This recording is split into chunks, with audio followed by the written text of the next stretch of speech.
You spend years trying to become emotionally stronger, convinced that the next achievement, the next relationship, or the next version of yourself will finally make you impossible to hurt. But something never quite changes. The praise that lifted you yesterday barely reaches you today. One careless opinion outweighs 10 sincere compliments. A single disappointment lingers long after everyone else has forgotten it. Without realizing it, you've allowed your peace to become something the outside world can give and just as easily take away. The trap is subtle because it rarely announces itself. The problem is seldom the criticism, the rejection, or the uncertainty itself. It begins the moment those experiences are allowed to influence how you see yourself. From there, life becomes an endless search for emotional security in places where it has never truly existed. Approval offers relief, but never permanence. The more your mind depends on reassurance, the more reassurance it requires. What once felt like confidence slowly becomes dependence, and dependence quietly hands your inner life to circumstances you were never meant to control. Stoic philosophy pointed toward a truth that remains just as unsettling today. Freedom does not begin when life finally becomes fair, predictable, or free from disappointment. It begins when the world loses its authority over what happens within you. That shift is far more demanding than changing your circumstances, but it is also far more lasting. Once your peace is rooted in character instead of conditions, something remarkable begins to happen. Life continues exactly as it always has, but it no longer possesses the power to decide whether your mind remains at peace. People never notice how much of their emotional life is quietly directed by things that exist outside their control. A compliment arrives at the right moment, and suddenly the day feels lighter. A dismissive glance or an unexpected criticism follows, and that same confidence disappears as though it never existed. Nothing about your abilities has actually changed within those few seconds, yet your emotional state shifts completely. That should raise an uncomfortable question. If another person's opinion can change the way you see yourself so quickly, who is really in control of your inner life? This dependence rarely announces itself openly. It develops slowly through ordinary moments until it becomes so familiar that it feels completely natural. You stop noticing how often your mood depends on being appreciated, understood, included, or admired, because that pattern has quietly become part of everyday life. The strange part is that very few people would willingly hand a stranger the keys to their home, yet they do something far more valuable every single day. They hand strangers access to their peace of mind without asking whether they deserve it. This pattern begins long before adulthood. From childhood, approval becomes a kind of emotional currency. Good behavior receives praise, mistakes receive disappointment, success earns attention, failure often earns silence. There is nothing inherently wrong with encouragement or correction, but over time many people begin confusing approval with value. They stop asking whether they acted according to their principles and begin asking whether everyone else accepted what they did. The center of gravity slowly shifts outward. Instead of standing firmly within themselves, they become dependent on reactions they cannot predict and cannot control. That dependence follows them into friendships, workplaces, relationships, and nearly every important decision they make. A conversation no longer ends when people walk away because it continues inside the mind for hours afterward. One sentence is replayed repeatedly. One facial expression is examined from every possible angle. The imagination fills empty spaces with assumptions until uncertainty becomes emotional certainty. Ironically, much of the suffering created during those moments never came from reality itself. It came from the stories built upon reality. The Stoics recognize that this habit quietly weakens a person's character because it places happiness into unstable hands. The challenge begins when acceptance transforms from something appreciated into something required. Once that happens, every interaction becomes a silent negotiation.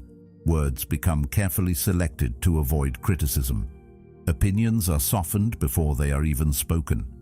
Honest disagreement feels dangerous because rejection begins to feel like a threat to identity instead of a normal part of human life. Little by little, authenticity becomes replaced by performance. You stop expressing who you are and begin presenting the version of yourself that seems least likely to disturb anyone else. At first, this appears harmless. Eventually, it becomes exhausting because maintaining an image demands constant attention, while genuine character asks only for consistency. There is another consequence that often goes unnoticed. The more your emotional stability depends on external validation, the less resilient you become when validation disappears. As Epictetus wisely observed, if you seek truth, you will not seek victory by dishonorable means, and if you find truth, you will become invincible. Praise loses its power because it must constantly be repeated to maintain the same emotional effect. This resembles thirst far more than satisfaction. Drinking once never solves the problem permanently, and approval works in much the same way when it becomes an emotional necessity. The mind begins searching for the next compliment before the previous one has even settled. Social approval becomes a habit that demands continuous feeding. Criticism, on the other hand, grows larger than it deserves because it threatens the very foundation upon which confidence has been built. That explains why one negative comment can overshadow dozens of positive ones. The mind instinctively protects whatever it depends upon most. If identity depends upon being admired, then criticism feels like an attack against existence itself, rather than a simple opinion expressed by another imperfect human being. Freedom begins quietly, almost unnoticed, when this pattern is finally observed without excuses. Instead of immediately chasing reassurance, you pause long enough to examine why reassurance feels necessary in the first place. That single pause creates distance between the event and your reaction. Within that distance lies the beginning of real self-mastery. Stoicism never asks you to stop appreciating kind words or meaningful relationships. It asks something far more challenging. It asks whether your peace can remain intact when those things disappear. That question cannot be answered through theory alone, because life eventually provides opportunities to practice it. Someone misunderstands your intentions. Someone withdraws their approval. Someone judges you unfairly. Those moments become tests, not because they determine your worth, but because they reveal where your worth has been placed.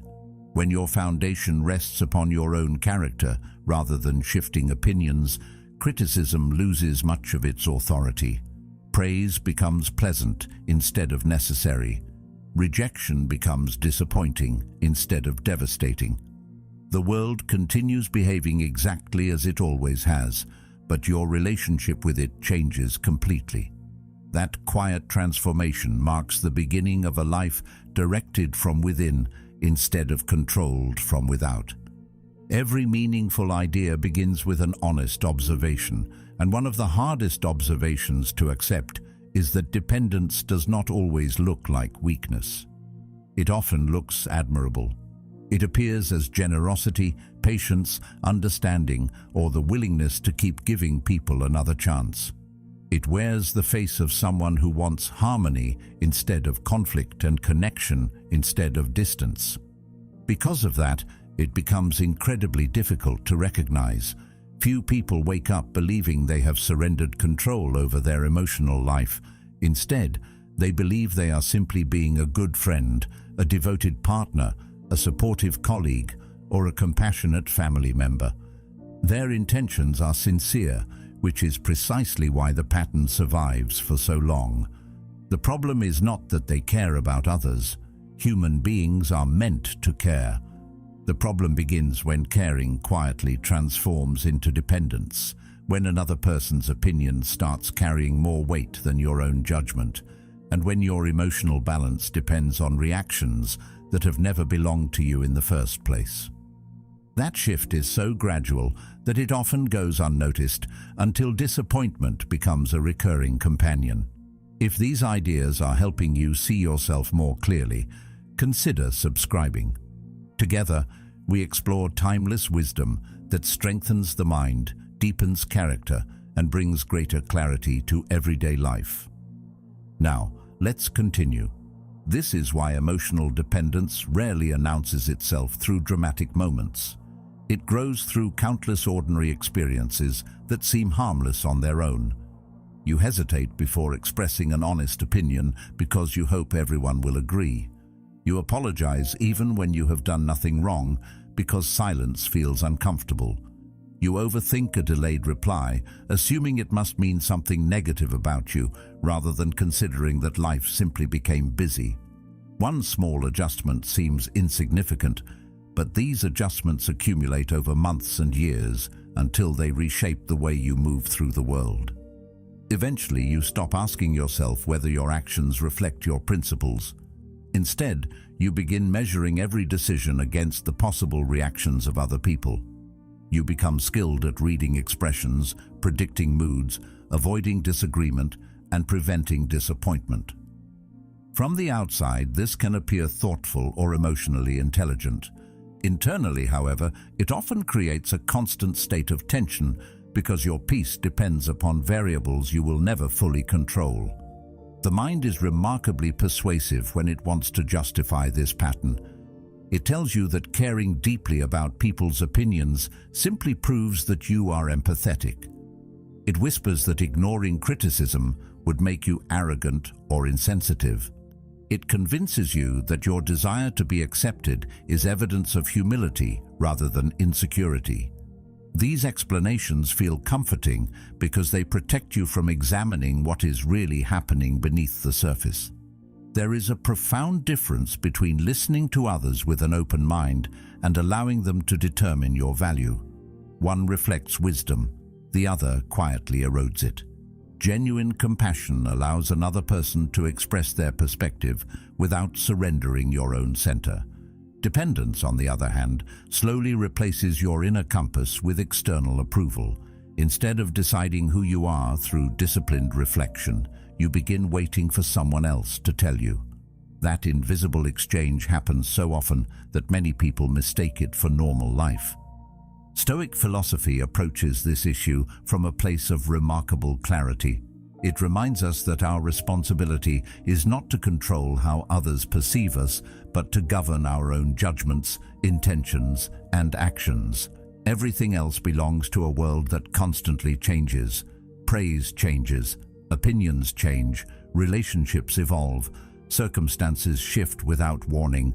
Building your identity upon those unstable foundations guarantees that your emotional life will rise and fall alongside them. It resembles constructing a home on moving sand. No matter how beautiful the structure appears from a distance, instability already exists beneath it.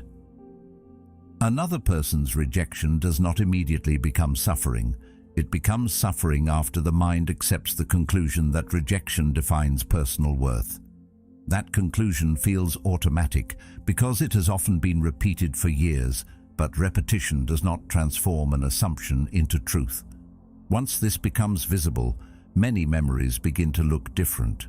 You remember times when a compliment made you feel valuable for reasons that had nothing to do with the compliment itself. You remember criticism that stayed with you far longer than the person who spoke it ever intended. You remember changing your behavior simply to avoid disappointing someone, even when doing so required ignoring your own convictions. Those moments reveal an uncomfortable pattern. They show how easily identity can become negotiated rather than consciously built. Each act of seeking approval seems harmless when viewed alone. Together, they create a life directed by invisible expectations. The tragedy is not that people influence you. Influence is unavoidable. The tragedy is forgetting that influence should be examined before it is accepted. Without that examination, you begin carrying beliefs about yourself that originated entirely in someone else's perception. You inherit judgments that were never meant to become part of your identity.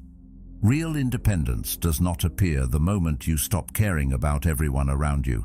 That would simply replace one imbalance with another. The goal is far more balanced and infinitely more difficult. It is learning to appreciate encouragement without becoming addicted to it, to receive criticism without becoming imprisoned by it, and to remain kind without allowing kindness to become permission for others to define who you are. This balance creates an extraordinary form of quiet confidence. It does not need constant reassurance because its foundation exists somewhere deeper than public approval. People may misunderstand your intentions. They may praise you one day and criticize you the next. None of those changes alter the work taking place within your own character. Slowly, the need to perform begins giving way to the desire to live honestly. The need to please begins yielding to the discipline of acting according to principle. Little by little, your identity stops being negotiated by the people around you and starts being shaped by the standards you choose to uphold when no one is watching.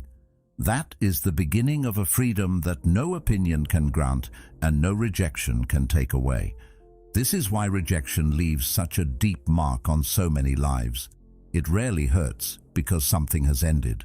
It hurts because the mind immediately begins searching for a verdict.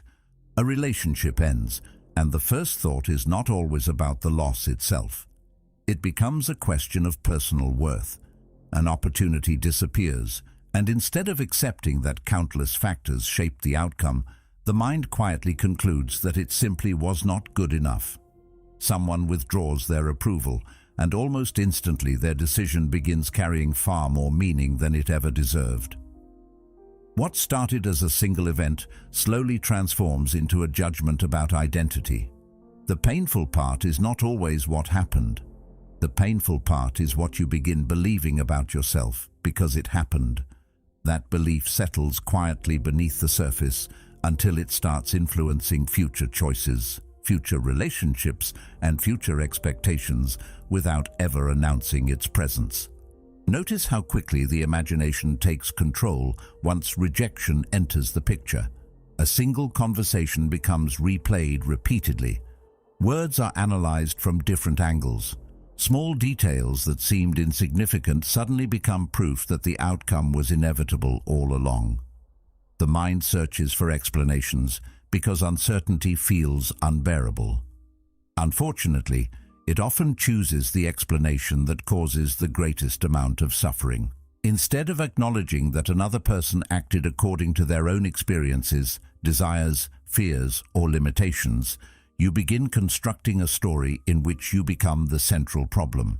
This story feels convincing precisely because emotions give it weight. Strong feelings create the illusion that the conclusions attached to them must also be true. Yet emotions are remarkably persuasive without necessarily being accurate. Feeling rejected does not automatically mean you are unworthy. Feeling abandoned does not prove you are impossible to love. Feeling overlooked does not reveal your value. It only reveals the emotional lens through which the situation is being interpreted. This is where Stoic philosophy introduces a distinction that has the power to change an entire life. It separates the event from the judgment placed upon the event. Those two things often arrive together so quickly that they appear inseparable, but they are not the same. A door closes. That is the event. Someone chooses another candidate. That is the event. A relationship comes to an end. That is the event. Everything that follows afterward belongs to interpretation. The conclusion that you were never enough, the belief that you always fail, the certainty that nobody truly values you.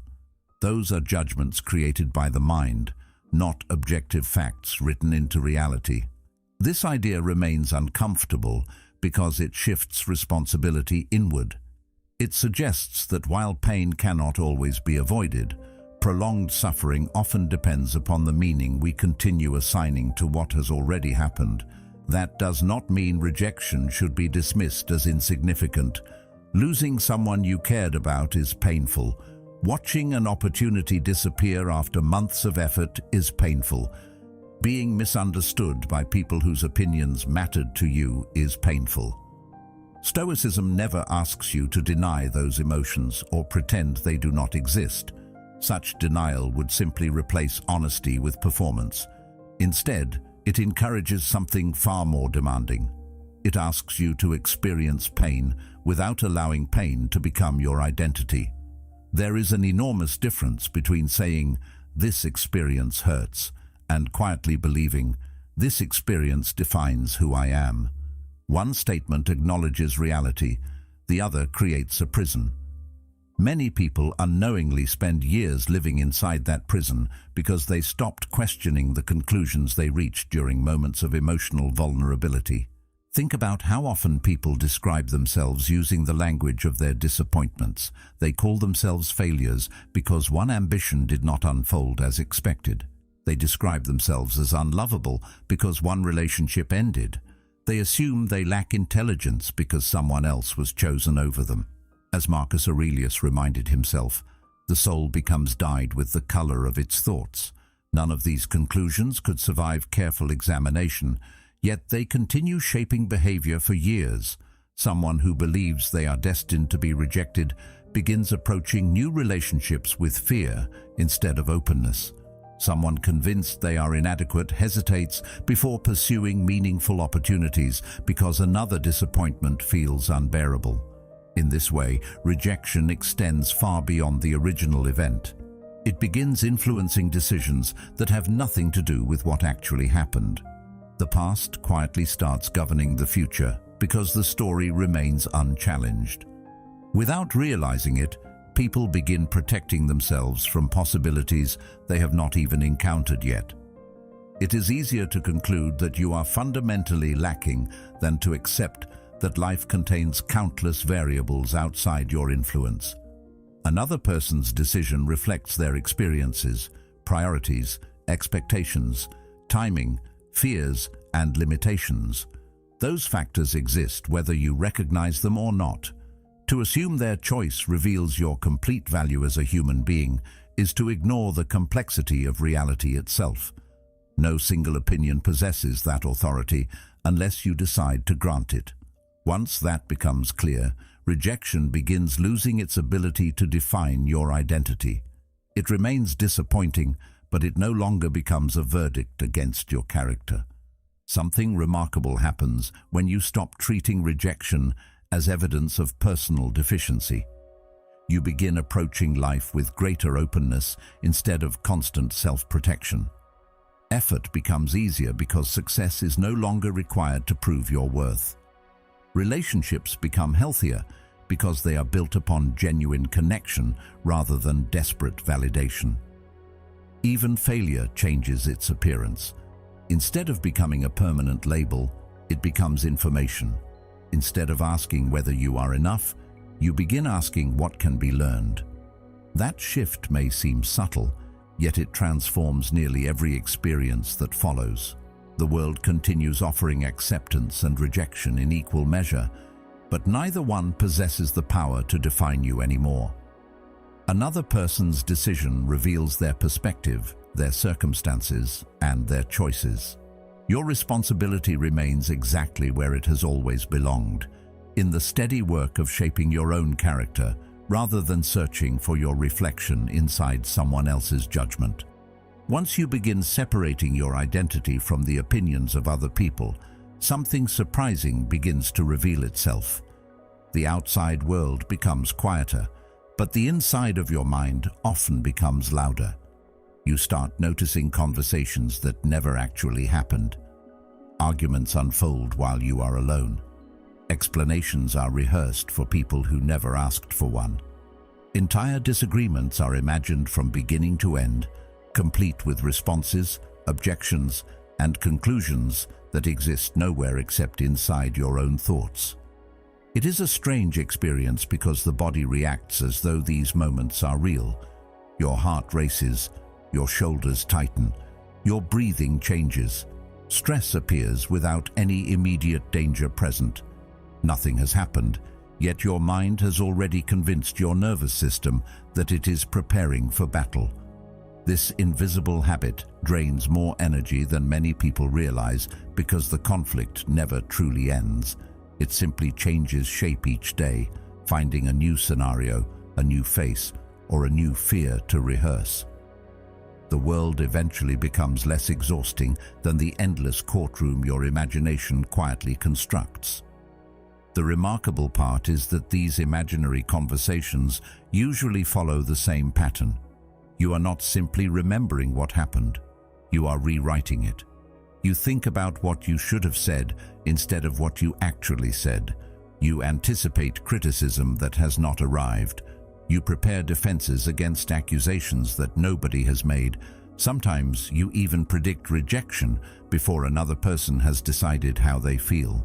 The mind becomes convinced that preparation will prevent pain, so it continues practicing these invisible battles as though repetition will somehow create safety. In reality, the opposite often happens. Repeated anticipation trains the brain to expect conflict even in peaceful situations. A delayed message becomes evidence that something is wrong. A neutral facial expression begins looking like disappointment. Silence suddenly feels threatening because the imagination rushes to fill empty spaces with explanations, and those explanations almost always lean toward fear instead of balance. The mind rarely invents comforting possibilities. It usually invents dangerous ones because it believes caution increases survival. This tendency once served an important purpose. Human beings survived by anticipating danger before danger fully appeared. A sound in the distance could signal a predator. A sudden change in someone's behavior within a tribe might carry important consequences. The brain evolved to detect possible threats long before certainty existed. That instinct protected life for thousands of years. The difficulty is that the modern mind often applies the same survival mechanism to emotional situations that do not require it. Instead of scanning forests for danger, it scans conversations. Instead of watching for predators, it watches for rejection, embarrassment, criticism, or exclusion. The machinery remains the same, even though the environment has changed. As a result, many people spend enormous amounts of emotional energy preparing for disasters that never arrive. They experience the suffering of imagined outcomes without ever receiving the lessons that real experience would have provided. In many cases, the feared event never happens at all. Stoic philosophy offers a remarkably practical response to this habit. It encourages observing thoughts before accepting them as reality. This sounds simple until you attempt it honestly. A thought appears, and almost immediately it feels like a fact. Someone must be disappointed in me. I probably ruined that opportunity. They are certainly judging me. These statements arrive with such confidence that questioning them feels unnatural. Yet the Stoics understood that the mind is capable of producing impressions that are persuasive without being true. There is always a moment, however brief, where reason can examine what emotion has presented. That pause changes everything because it interrupts the automatic movement from thought to belief. Instead of immediately accepting every anxious conclusion, you begin asking whether the evidence actually supports it. Sometimes it does. Most of the time, it does not. As this discipline develops, another realization begins to emerge. Many of the people occupying your thoughts are not thinking about you nearly as much as you imagine. They are living inside their own concerns, replaying their own conversations, worrying about their own mistakes, and carrying burdens you may never see. This is not a depressing realization. It is deeply liberating. The criticism you feared often never crossed their mind. The awkward moment you replayed for days was forgotten within minutes. The explanation you carefully prepared was never needed because no accusation was waiting for you. Much of the pressure created by the imagination comes from assuming that other people are constantly evaluating us with the same intensity that we evaluate ourselves. In reality, most individuals are too occupied with their own inner worlds to maintain that level of attention. Recognizing this does not eliminate anxiety overnight, but it weakens its foundation. The invisible audience begins to disappear because you realize it was largely created by your own expectations. There is a profound difference between thoughtful preparation and compulsive rehearsal. Preparation ends once action becomes possible. Compulsive rehearsal never ends because it is searching for certainty in a world that cannot provide it. The mind keeps revisiting the same scenario, hoping that one more round of analysis will finally remove all risk. It never does because uncertainty is woven into life itself.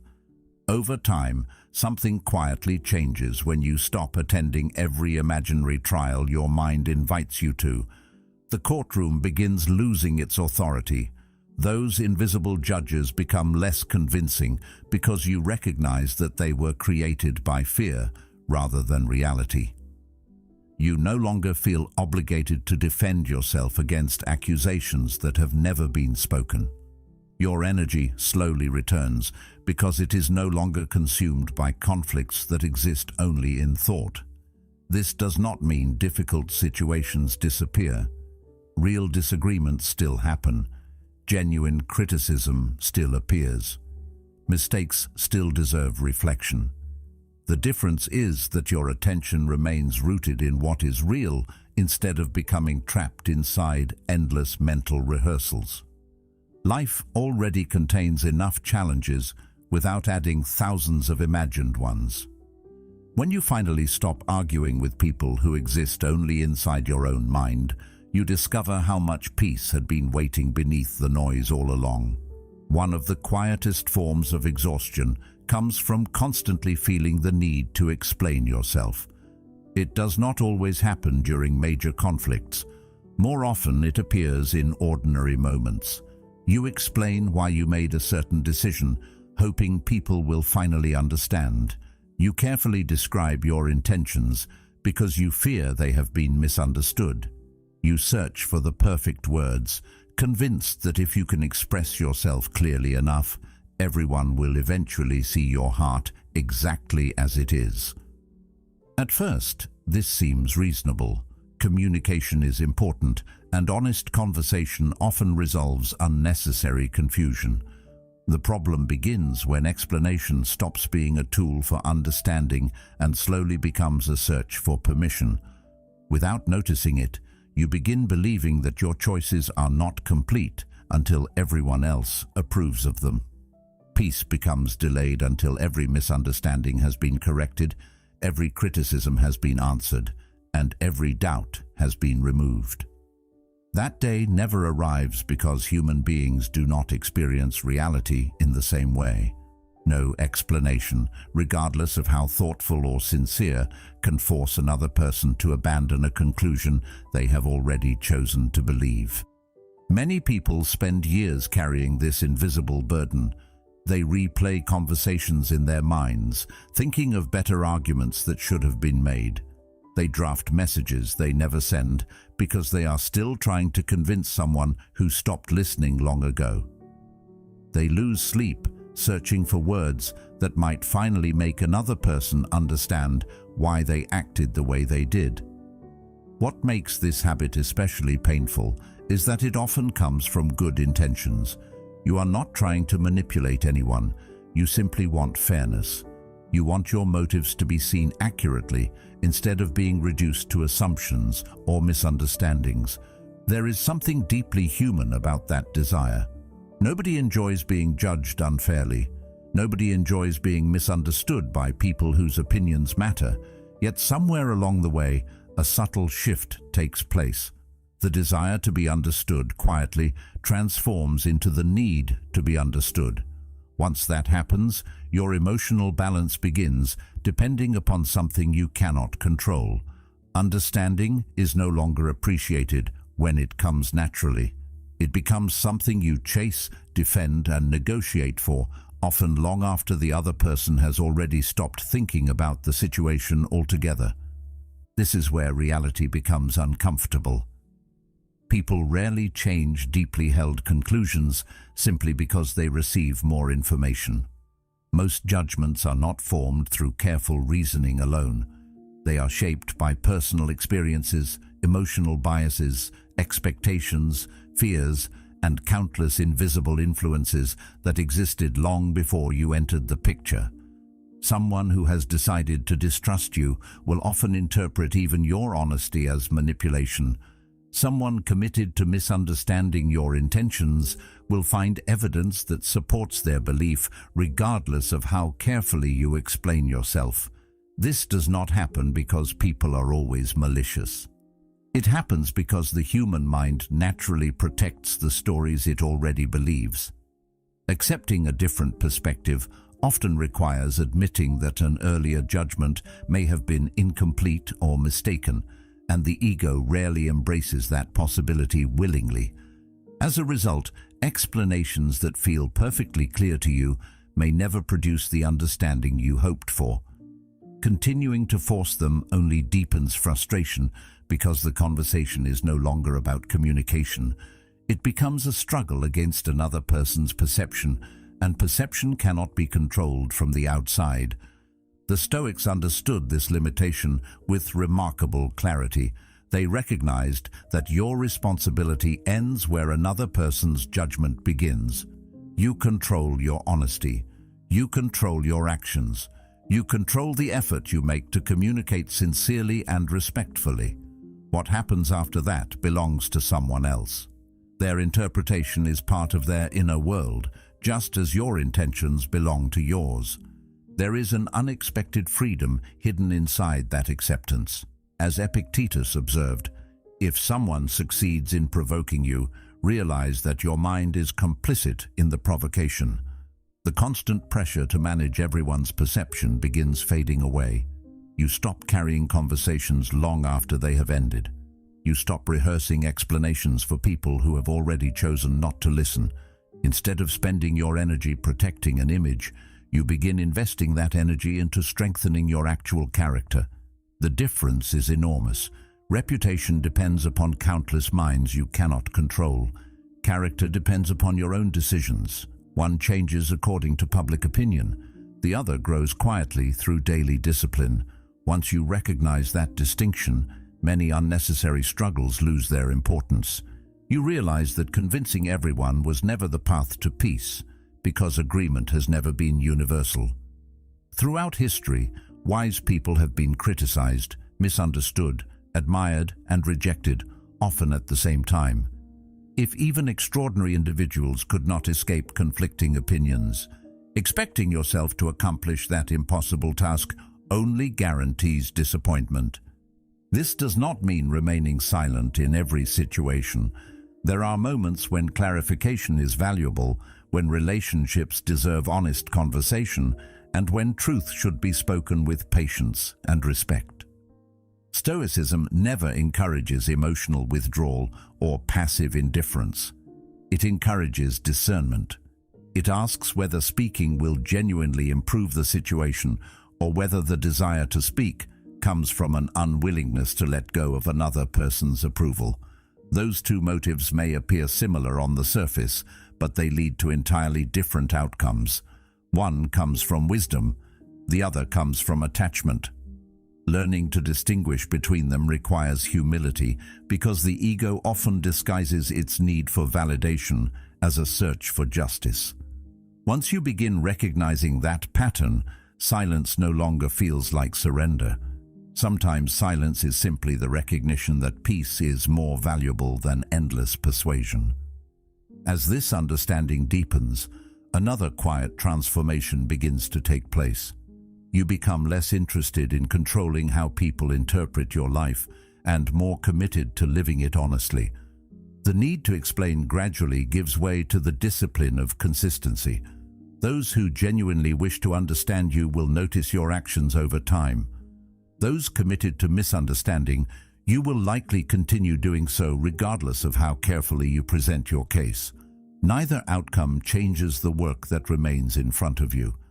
Your responsibility has never been to manage every opinion.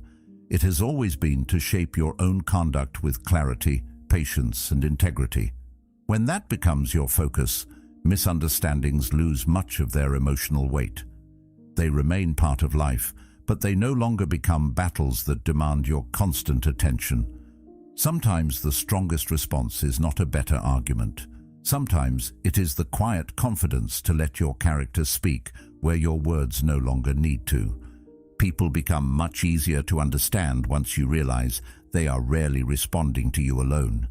They are responding to memories you have never seen, disappointments you never caused, expectations you never agreed to, and fears they may not even recognize within themselves.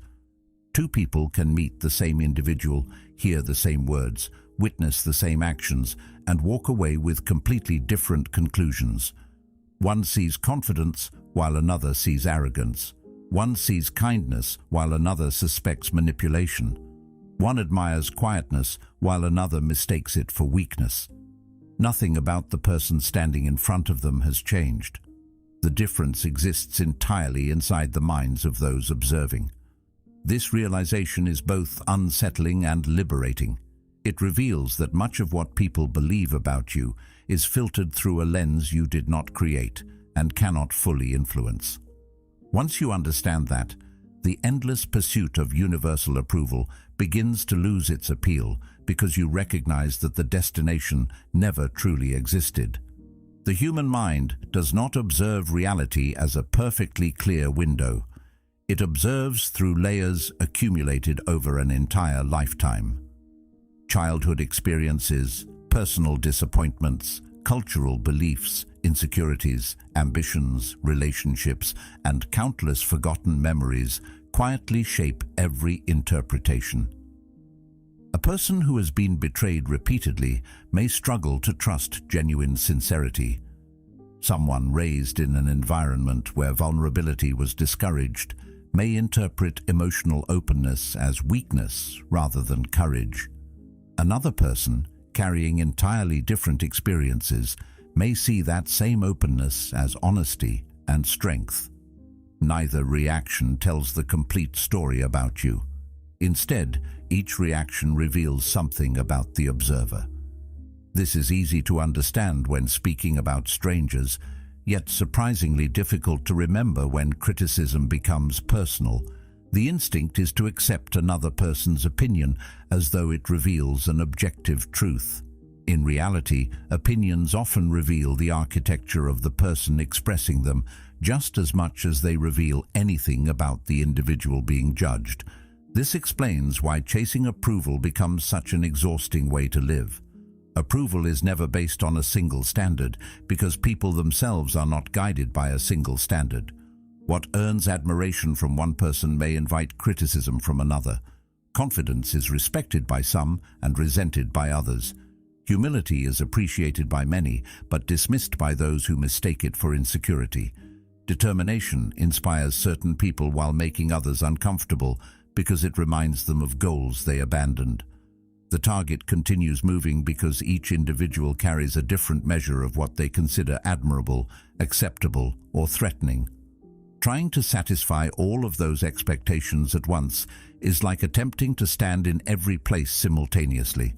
The effort itself becomes impossible before it even begins.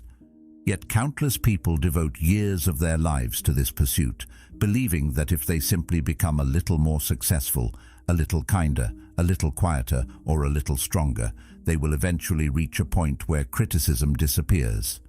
Life quietly proves otherwise. New achievements simply create new expectations, and new expectations invite new judgments. This constant movement creates a subtle psychological trap.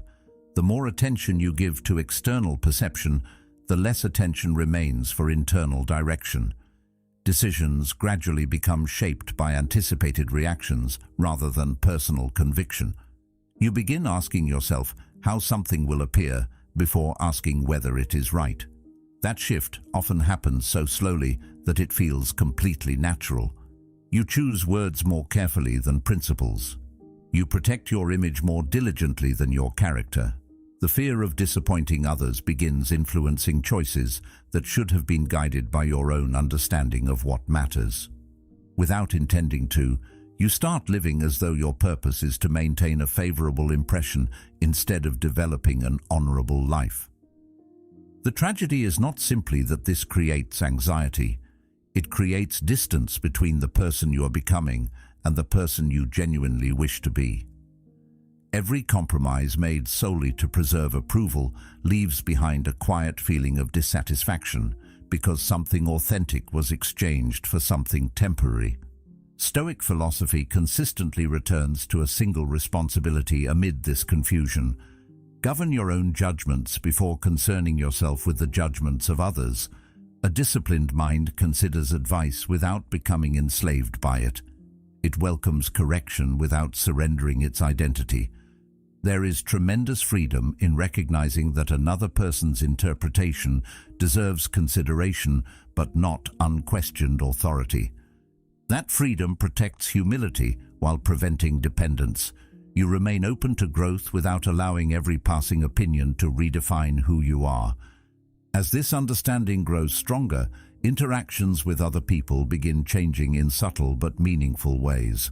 Criticism becomes easier to evaluate because you no longer assume every negative opinion contains a complete picture of reality.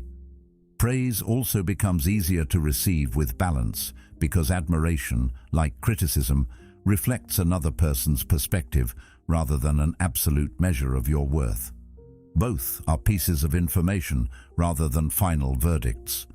This creates emotional stability that cannot be achieved while constantly swinging between approval and rejection. Instead of feeling elevated by compliments and devastated by criticism, you begin treating both with thoughtful attention. Sometimes praise reveals genuine progress. Sometimes criticism reveals valuable blind spots. Other times, both reveal far more about the person speaking than about you. Learning to distinguish between those situations becomes one of the quietest forms of wisdom because it prevents emotional reactions from becoming automatic. The world becomes noticeably lighter once you stop expecting everyone to understand you in the same way. Diversity of perspective no longer feels like a personal attack, but a natural consequence of different lives unfolding along different paths. People continue forming opinions, just as they always have. Some will appreciate your choices, others will question them. A few may misunderstand you entirely despite your best intentions. None of these outcomes possess the power to determine your value unless you voluntarily place that authority into their hands.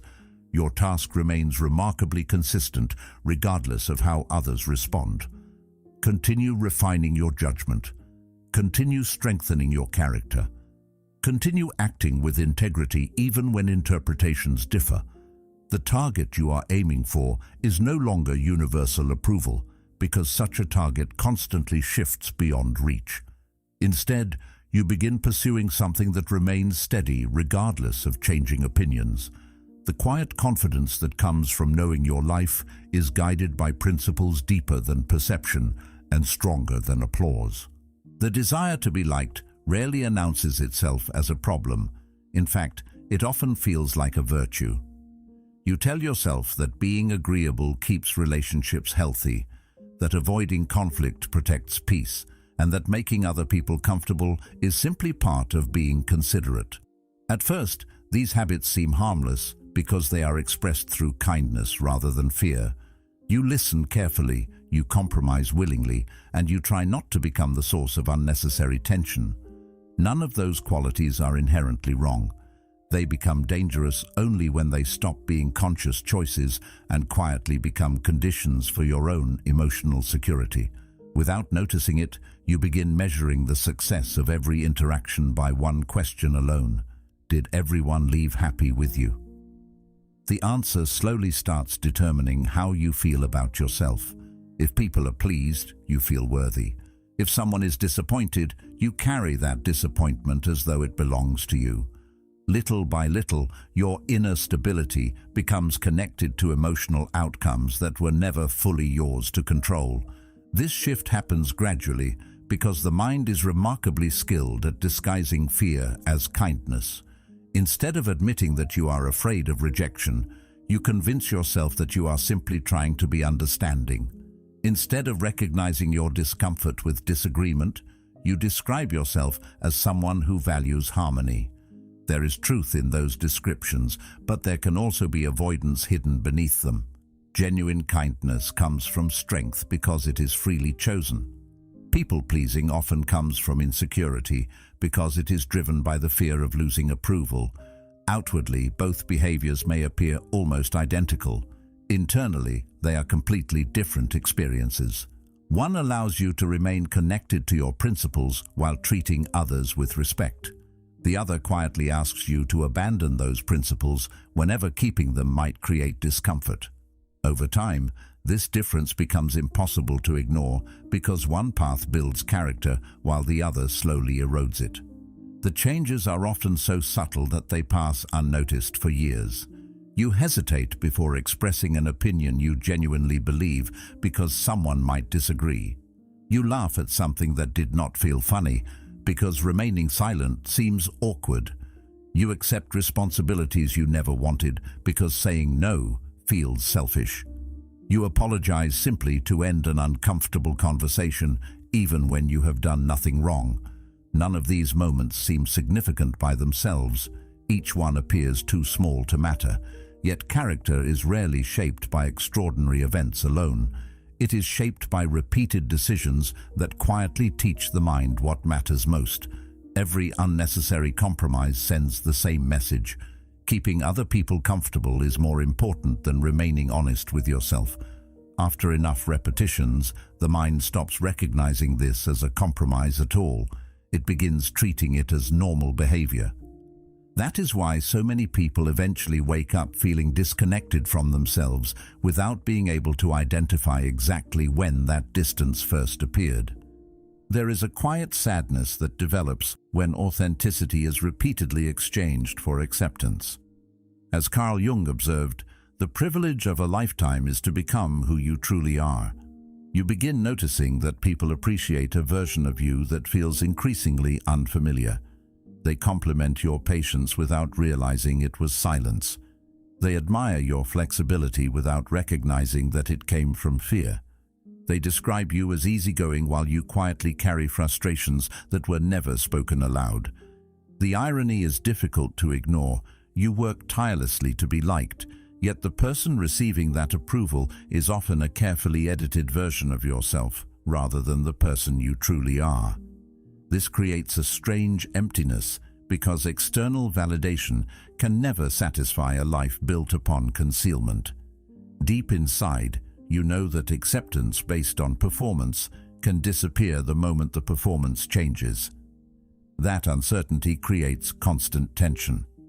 You become responsible not only for maintaining relationships, but also for maintaining the image those relationships have learned to expect. Stoic philosophy offers a remarkably clear response to this struggle. It asks a simple question that is far more difficult to live than to answer. Are your actions guided by reason and virtue, or are they guided by the desire to avoid another person's disapproval? Agreeing with someone could reflect genuine understanding, or it could reflect an unwillingness to stand alone. The action itself mattered, but the intention behind it mattered even more. This is where self-awareness becomes indispensable. Before changing your behavior to satisfy someone else, you must first recognize why you feel compelled to change. The answer often reveals whether you are acting freely or simply reacting to the possibility of losing acceptance. That distinction quietly determines whether your decisions strengthen your character or gradually surrender it. Another consequence soon begins appearing. The more frequently you suppress your own perspective, the harder it becomes to recognize it. At first, you know exactly what you believe, but choose not to say it. Later, you begin questioning your own judgment because you have spent so much time prioritizing everyone else's.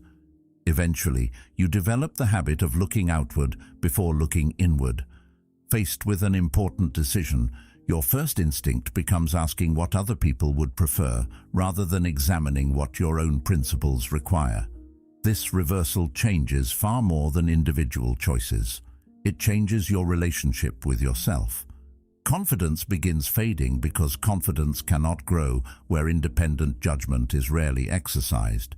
You slowly become uncertain, not because you lack wisdom, but because you have stopped trusting the quiet voice that once guided you. Constantly seeking permission from the outside eventually weakens the ability to lead yourself from within. The world often rewards this behavior in the beginning. People appreciate those who rarely disagree, who remain endlessly accommodating, and who place everyone else's needs ahead of their own. Compliments arrive. Gratitude is expressed. Conflict appears minimal. It is easy to mistake these temporary rewards for evidence that the path is correct. Over time, however, another reality emerges. Some people begin expecting endless accommodation because they have never encountered healthy boundaries. Requests increase. Respect quietly decreases. The absence of limits slowly teaches others that your time, energy, and emotional well-being are always available. Resentment eventually follows, not because people demanded too much, but because you repeatedly agreed to more than honesty allowed. The responsibility becomes difficult to avoid. Every boundary left unspoken quietly becomes another expectation that someone else believes is normal. Real freedom begins when pleasing others stops being the measure of a successful day. That does not mean becoming indifferent, harsh, or selfish. It means allowing integrity to become more important than universal approval. You still treat people with respect. You still listen carefully. You still care about the impact your actions have on those around you. The difference is that your decisions are no longer governed by the fear of disappointing someone. They are guided by principles that remain steady, whether people applaud them or question them. Slowly, authenticity begins feeling more natural than performance. Saying no longer feels like betrayal when it protects what is right. Honest disagreement no longer feels like conflict when it is expressed with respect. Your character gradually returns to the center of your life, and with it comes a quiet confidence that no amount of approval could ever provide. That confidence does not ask everyone to like you. It simply asks that you stop abandoning yourself in the endless attempt to make it happen. Stoicism places very little importance on momentary feelings, because feelings change with circumstances, while character is shaped by what you repeatedly choose to do despite those feelings. Anyone can act wisely when life is comfortable, when people are supportive, and when every decision is rewarded with approval. The true measure of a person begins appearing when comfort disappears. It appears when honesty becomes inconvenient, when patience requires real effort, and when doing the right thing offers no immediate reward. These ordinary moments rarely receive attention from anyone else, yet they quietly determine the direction of an entire life. Character is not built during rare dramatic events. It is built through countless ordinary decisions that seem almost insignificant while they are happening. Each choice leaves behind a small impression, and those impressions slowly become habits. Habits become temperament. Temperament becomes character. By the time people notice someone as calm, disciplined, or trustworthy, they are often witnessing the result of thousands of invisible decisions made long before anyone was paying attention. This perspective changes the way success itself is understood. Many people spend years chasing visible achievements because those achievements are easy to measure. A promotion, recognition, financial security, or admiration from others all provide clear evidence that progress has been made. There is nothing inherently wrong with pursuing these things. The difficulty begins when they become the primary measure of personal growth. External success depends upon countless conditions beyond your influence. Timing matters, circumstances matter, other people's decisions matter.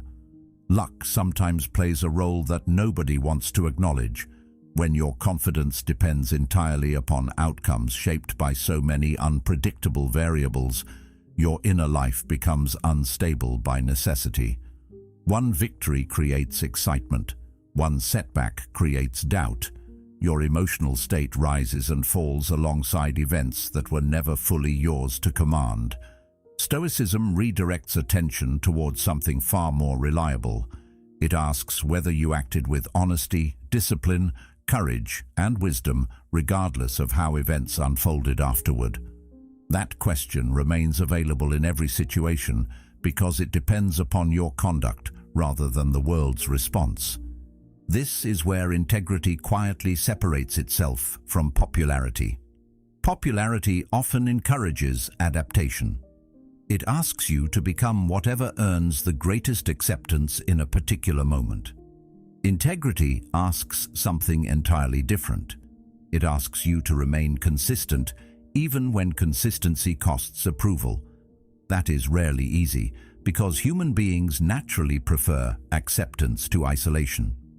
Standing apart from a crowd can feel uncomfortable even when you know the crowd is mistaken.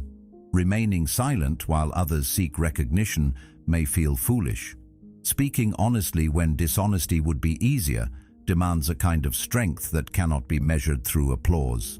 Yet each time you choose principle over convenience, something within you becomes more stable. You begin trusting yourself because your actions no longer change according to shifting opinions. That trust cannot be purchased, borrowed, or given by someone else. It grows only through repeated evidence that your own values remain stronger than temporary pressure. Stoicism was never intended to be admired from a distance. It was meant to be lived through action.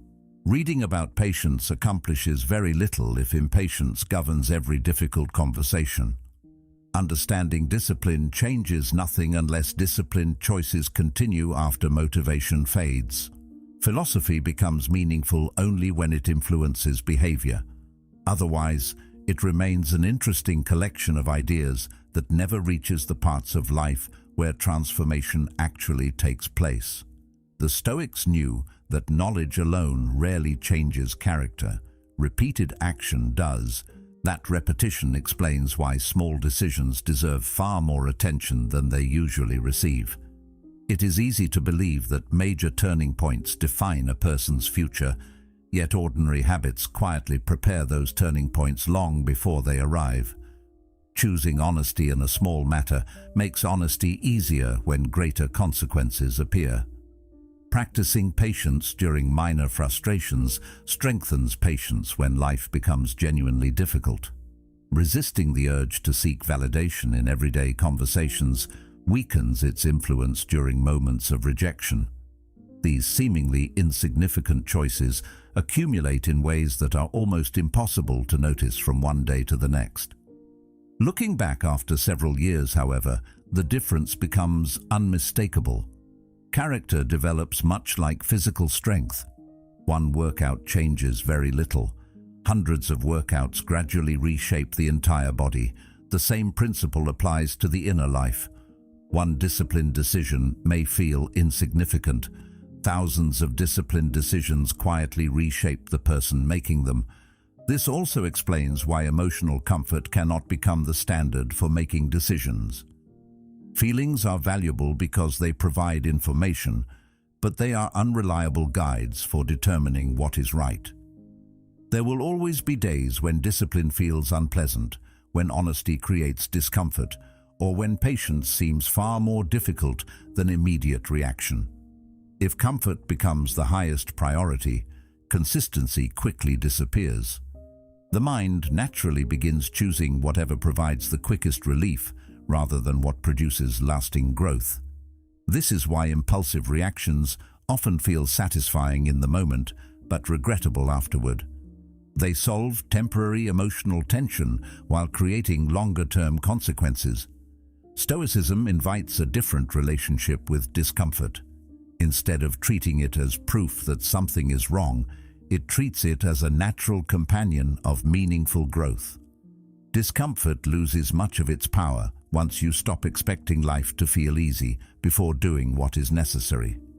Over time, another quiet transformation begins unfolding. You stop asking whether today's effort will produce immediate results because your attention shifts toward the kind of person those efforts are creating. Success becomes less dependent upon recognition and more connected to consistency. A difficult conversation handled with patience becomes a victory even if no one appreciates it. Acting honestly despite misunderstanding becomes progress even if your reputation temporarily suffers. Choosing restraint instead of anger becomes meaningful even when nobody notices the battle taking place inside your own mind. These victories remain invisible to most people, yet they leave permanent marks upon your character. They create a foundation that criticism cannot easily damage because it was never built upon praise in the first place. Eventually, life begins feeling different in a way that is difficult to describe but impossible to ignore.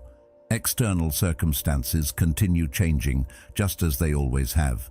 Some days bring encouragement, others bring disappointment. Opportunities appear and disappear. Relationships evolve. Opinions shift without warning. None of these movements stop, yet they no longer possess the same authority over your inner world. The steady practice of choosing integrity over popularity, patience over impulse, and wisdom over validation has quietly built something stronger than changing circumstances. It has built a character capable of remaining stable while the world continues doing what it has always done. That stability becomes one of the greatest forms of freedom because it cannot be granted by success, and it cannot be taken away by failure. It exists within the person you have patiently become, one disciplined choice at a time. That is why people with genuine emotional resilience often appear surprisingly calm during moments that leave everyone else overwhelmed. Their composure is frequently misunderstood because modern culture tends to associate strength with loud reactions, quick responses, or the ability to dominate every disagreement. A person who remains quiet during conflict is often assumed to be intimidated, uncertain, or unable to defend themselves. The truth is often the opposite. Real calmness rarely comes from having nothing to say. It comes from recognizing that not everything deserves a response. There is tremendous discipline involved in watching your emotions rise without immediately allowing them to become words or actions. That discipline cannot be improvised in the middle of conflict. It is developed long before conflict arrives. By the time a difficult conversation begins, the emotionally resilient person has already spent countless ordinary days learning how to observe their own reactions without becoming controlled by them. Their silence is not an absence of strength. It is often the clearest expression of it. Many arguments never begin because of the subject being discussed. They begin because two people quietly feel that their identity is under attack. Once that feeling appears, the conversation changes completely. It stops being about understanding and starts becoming a contest over who is right, who is respected, and who will have the final word. Logic slowly disappears beneath emotion. Listening becomes impossible because each person is no longer hearing what is actually being said. Instead, they are preparing the next defense before the other person has even finished speaking. The mind becomes occupied with protecting the ego rather than discovering the truth. This is why so many disagreements continue long after the original issue has been forgotten. The conversation survives because both individuals feel compelled to defend an image of themselves. The problem itself quietly fades into the background, while pride takes its place at the center of the exchange. The desire to prove yourself is far more exhausting than most people realize. It follows you into conversations, relationships, workplaces, and even moments that should be peaceful. Someone questions your decision, and you immediately begin collecting evidence to justify yourself. Someone disagrees with your opinion, and your attention shifts from understanding their perspective to protecting your own. Someone misinterprets your intentions, and suddenly your entire emotional state revolves around changing their conclusion. This constant need to defend yourself creates an invisible burden, because your peace becomes dependent upon convincing other people that you deserve it. The irony is difficult to ignore. The harder you work to force recognition, the more power you quietly hand to those whose approval you are trying to earn. Your emotional stability becomes tied to outcomes you cannot fully control. Every disagreement begins carrying unnecessary weight because each one feels like another opportunity to prove your worth instead of simply exchanging ideas. Stoic philosophy approaches conflict from an entirely different direction. Instead of asking how to win every argument, it asks whether the argument deserves your attention in the first place. That question immediately changes the emotional landscape. Not every criticism requires correction. Not every accusation deserves an explanation. Not every disagreement must become a personal mission. When your identity no longer depends upon being declared right, conversations become calmer almost automatically. You begin listening instead of preparing responses. You become curious instead of defensive. You stop treating disagreement as evidence that your value has somehow diminished. This shift does not weaken your convictions. It simply frees them from the desperate need for constant validation. Another truth gradually becomes visible once this habit develops. Emotional reactions often produce exactly the outcome they are trying to avoid. Anger invites more anger. Defensiveness creates more suspicion. Impulsive words encourage equally impulsive replies. One emotional response quickly becomes another until both people are reacting not to the original issue, but to each other's reactions. The conflict feeds itself. This is why remaining calm has such unusual power. Calmness interrupts the pattern. It refuses to provide the emotional fuel that allows unnecessary arguments to continue growing. Many people interpret this as emotional distance, but it is actually emotional discipline. The calm person still notices frustration, disappointment, or irritation. The difference is that these emotions are observed before they are expressed. They become information instead of instructions. That small pause between feeling and action often determines whether conflict becomes constructive or destructive. This discipline should never be confused with emotional suppression. Ignoring feelings is not the same as mastering them. Suppressed emotions often return with even greater force because they were hidden rather than understood. Stoicism encourages awareness instead of denial. It invites you to acknowledge anger without becoming anger, to recognize disappointment without allowing disappointment to dictate your behavior. This distinction is essential because many people believe self-control means pretending nothing affects them. Genuine self-control means understanding exactly what affects you while remaining capable of choosing your response. That ability cannot be borrowed from someone else. It grows through repeated practice. Each difficult conversation becomes another opportunity to strengthen it. Each moment of restraint quietly reinforces the understanding that immediate reaction is always a choice rather than an unavoidable instinct. As this way of living becomes more familiar, something unexpected begins happening. Many conflicts simply fail to develop at all. A provocative comment no longer guarantees an emotional reply. An unfair opinion no longer demands endless correction. Attempts to provoke you often lose their effectiveness because they depend upon receiving a predictable reaction. When that reaction never arrives, the situation frequently loses its momentum. This does not mean everyone suddenly becomes reasonable. Some people continue seeking conflict because conflict has become part of their own habits. The difference is that you no longer feel obligated to participate. You recognize that another person's emotional state does not require becoming your own. Their anger can remain theirs. Their impatience can remain theirs. Their frustration does not automatically become your responsibility. That realization protects an extraordinary amount of energy that would otherwise be wasted on battles with no meaningful resolution. Over time, people begin noticing this steadiness, even if they cannot fully explain it.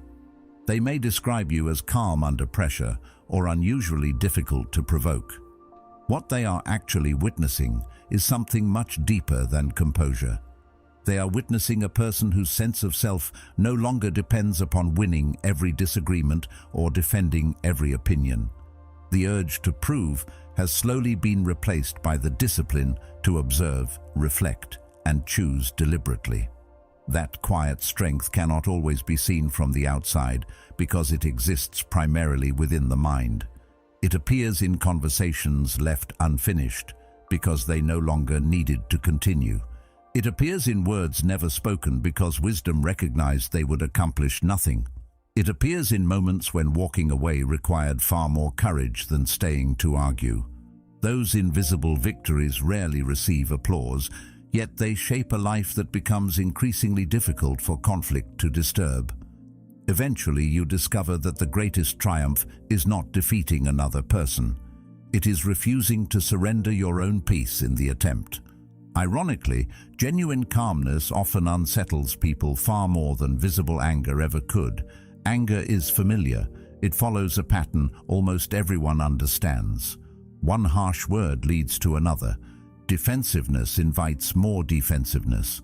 Raised voices create more emotional intensity until both people become trapped in a cycle they can no longer control. There is something predictable about that exchange, and predictability makes people feel as though they understand the situation. Calmness interrupts that pattern. When someone expects frustration and receives composure instead, they are forced into unfamiliar territory. Their usual methods no longer produce the expected results. The conversation changes because the emotional rhythm they relied upon has quietly disappeared. This is why true emotional stability often feels more powerful than any dramatic display of confidence. It removes the fuel that keeps unnecessary conflict alive. The person who no longer reacts automatically cannot be guided as easily by another person's emotions because their attention remains anchored somewhere deeper than the situation unfolding in front of them. Many people never realize how much of their behavior depends upon predictable emotional responses from others. This happens in obvious situations such as arguments, but it also appears in ordinary interactions throughout daily life. A sarcastic comment is made with the expectation that someone will become defensive. Silence is used in the hope that another person will become anxious enough to seek reassurance.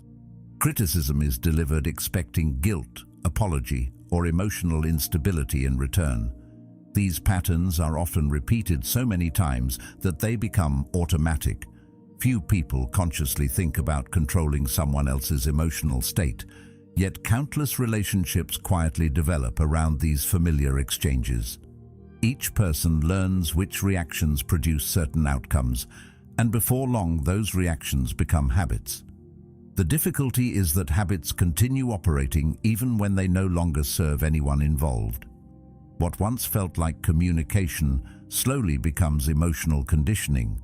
One person acts, the other reacts. The pattern repeats until both believe this cycle is simply the way relationships function. Everything begins changing when one person quietly steps outside that cycle. As Marcus Aurelius wrote, "The best revenge is not to be like your enemy." The old methods stop producing familiar results. A harsh comment no longer creates visible frustration. An attempt to provoke no longer receives immediate resistance. Disapproval no longer causes desperate explanations. At first, this often creates confusion rather than understanding. People naturally expect consistency because consistency makes others easier to predict. When your reactions begin changing, their expectations no longer match reality.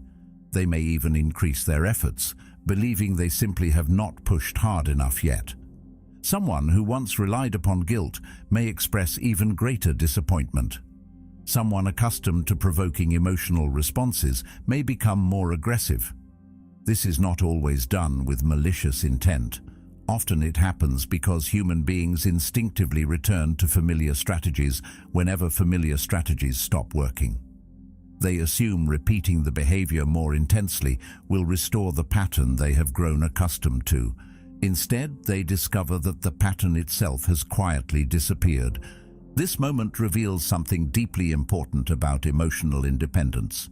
Many forms of influence depend upon predictability. If someone knows exactly how you will respond whenever they criticize you, ignore you, flatter you, or challenge you, they possess a certain degree of influence over your emotional state. They may not even recognize this influence consciously, but it exists nonetheless. Once your responses become guided by thoughtful judgment instead of automatic emotion, that influence begins fading. The criticism may still be heard, but it is examined before being accepted. Praise may still feel pleasant, but it no longer becomes necessary for inner stability. Rejection may still hurt, yet it no longer determines identity. The external event remains the same, but its ability to control what happens within you gradually weakens. That change is almost invisible from the outside, yet it transforms every interaction that follows, because your center of gravity has shifted from external reactions to internal discipline. Stoic philosophy consistently points toward this quiet transformation. This does not mean becoming indifferent to life or emotionally detached from the people around us. It means refusing to surrender judgment before reason has had the opportunity to speak. There is a brief space between what happens and how we respond. Most people move through that space so quickly they never notice it exists. The disciplined mind learns to remain there just long enough to choose deliberately rather than react automatically. That pause becomes one of the greatest expressions of strength because it prevents circumstances from immediately taking command of your actions. Life continues presenting the same challenges, but they no longer possess immediate authority over your decisions. An interesting consequence soon begins appearing in relationships. Some people grow noticeably more comfortable around you because your steadiness creates a sense of safety. They realize conversations no longer become emotional competitions. They feel heard because your attention is no longer consumed by defending yourself. Others experience the opposite reaction. They become unsettled because the emotional patterns they once relied upon no longer function. They may accuse you of becoming distant, cold, or difficult to read. In reality, what has changed is not your capacity to care, but your willingness to be controlled by emotional pressure. Those who benefited from your former reactivity sometimes struggle to understand this difference. They mistake calmness for withdrawal because they had grown accustomed to measuring connection through emotional intensity rather than mutual respect. Their confusion says far more about the expectations they carried than about the person you are becoming. The waves continue arriving with remarkable consistency. They crash with force, create noise, and then eventually retreat. The rock does not stop the waves from existing, nor does it become angry because they appear. It simply remains what it is, regardless of how many times they return. This image has endured for centuries because it captures a profound truth about inner stability. Emotional resilience is not demonstrated by eliminating challenges from life. It is demonstrated by refusing to let those challenges repeatedly redefine your state of mind. The storms continue, opinions continue, praise and criticism continue alternating as they always have. Stability comes from recognizing that your character does not need to rise and fall with every passing wave. Over time, people begin sensing this steadiness even when they cannot explain why it feels different. They notice that conversations no longer pull you into unnecessary conflict. They recognize that disagreement does not automatically create hostility. They discover that approval no longer changes your direction, and criticism no longer easily disturbs your peace. This does not make you unreachable. It makes you grounded. Your emotions remain alive, but they are no longer governed by every shifting circumstance. The need to prove yourself gradually disappears because your worth is no longer waiting for someone else's confirmation. The need to react fades because reaction is no longer confused with strength. Quietly, almost without noticing, you become someone whose inner life is directed from within rather than controlled from without. That is why genuine calmness possesses such unusual influence. It cannot be manipulated easily because it no longer depends upon the emotional weather created by other people. It rests upon something steadier, and once that foundation has been built, very little outside of you possesses the power to shake it. This deeper sense of stability should never be confused with emotional distance.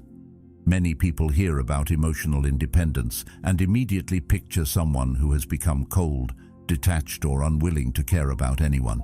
They imagine a person who keeps everyone at arm's length to avoid disappointment, who never becomes vulnerable because vulnerability carries risk, or who refuses to form meaningful relationships in the name of protecting their peace.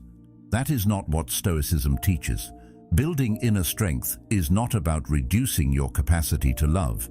It is about changing the place from which your love grows. There is an enormous difference between caring for someone because your character leads you to care and clinging to someone because your identity cannot survive without their approval. One creates freedom, the other quietly creates fear. The person standing outside may struggle to see the difference because both forms of attachment can look similar at first. Only time reveals which one is rooted in quiet confidence and which one is sustained by emotional dependence. Real affection does not demand that another person constantly reassure you of your value. It does not require endless proof that you matter, nor does it collapse the moment another person becomes distracted, disappointed, or imperfect. Genuine care allows two people to remain connected without expecting either one to become responsible for carrying the other's entire emotional world. This idea can feel unfamiliar because many people have unknowingly learned a different version of love. They learned that closeness means constant reassurance. They learned that being needed is the same as being loved. They learned that anxiety is evidence of deep attachment rather than a sign that something inside them still seeks stability from the outside. Those lessons often develop quietly over many years until they become difficult to question. Relationships begin revolving around emotional survival instead of mutual growth. Love slowly becomes confused with dependence, and dependence almost always carries fear alongside it, because whatever you depend upon also becomes something you are afraid to lose. Fear changes relationships in subtle ways long before anyone notices it. It encourages constant reassurance instead of quiet trust. It turns small misunderstandings into emotional emergencies because every disagreement feels like a threat to security. It creates an invisible pressure where one person quietly becomes responsible for managing the emotional balance of the other. At first, this responsibility may even feel comforting. Being deeply needed can create the illusion of importance. Over time, however, it often becomes exhausting because no human being can permanently provide another person with the inner stability they have not yet developed themselves. Expectations slowly increase. Disappointment becomes more frequent. The relationship begins carrying burdens it was never designed to hold. Two people who genuinely care about one another gradually become trapped inside cycles of reassurance, anxiety, and emotional uncertainty, because both are trying to solve an internal problem through external means. Stoic philosophy invites a very different understanding of connection. It encourages entering relationships as a whole person rather than searching for someone else to complete what feels incomplete within you. This is not because human beings should become isolated or emotionally self-sufficient in every possible way. It is because healthy relationships flourish when they are built upon freedom instead of necessity. A relationship chosen freely possesses a different quality than one maintained out of fear. Kindness becomes sincere rather than strategic. Generosity no longer hides an expectation of repayment. Honest conversations become easier because disagreement is no longer confused with abandonment. The relationship stops carrying the impossible responsibility of proving someone's worth every single day. Instead, both people become free to appreciate one another without making that appreciation the foundation of their identity. Knowing that relationships are fragile encourages gratitude rather than possession. It reminds you to value people while they are present instead of assuming they will remain forever. At the same time, it prevents attachment from becoming ownership. The people you love are not extensions of your identity. They are independent individuals with their own thoughts, fears, dreams, and choices. Attempting to control those choices inevitably creates suffering because it asks life to remain fixed when life itself is constantly moving. Accepting this reality does not weaken love. It removes unnecessary fear from it. Another quiet transformation begins taking place when your emotional foundation no longer depends entirely upon another person's presence or approval. You become capable of offering support without expecting constant recognition in return. Acts of kindness become expressions of character instead of investments waiting for emotional rewards. You listen because listening is worthwhile, not because you hope it guarantees loyalty. You forgive more easily because forgiveness is no longer confused with losing yourself. Boundaries also become healthier because saying no longer feels like risking your entire identity. Instead of trying to preserve every relationship at any cost, you begin recognizing that relationships thrive through honesty rather than endless accommodation.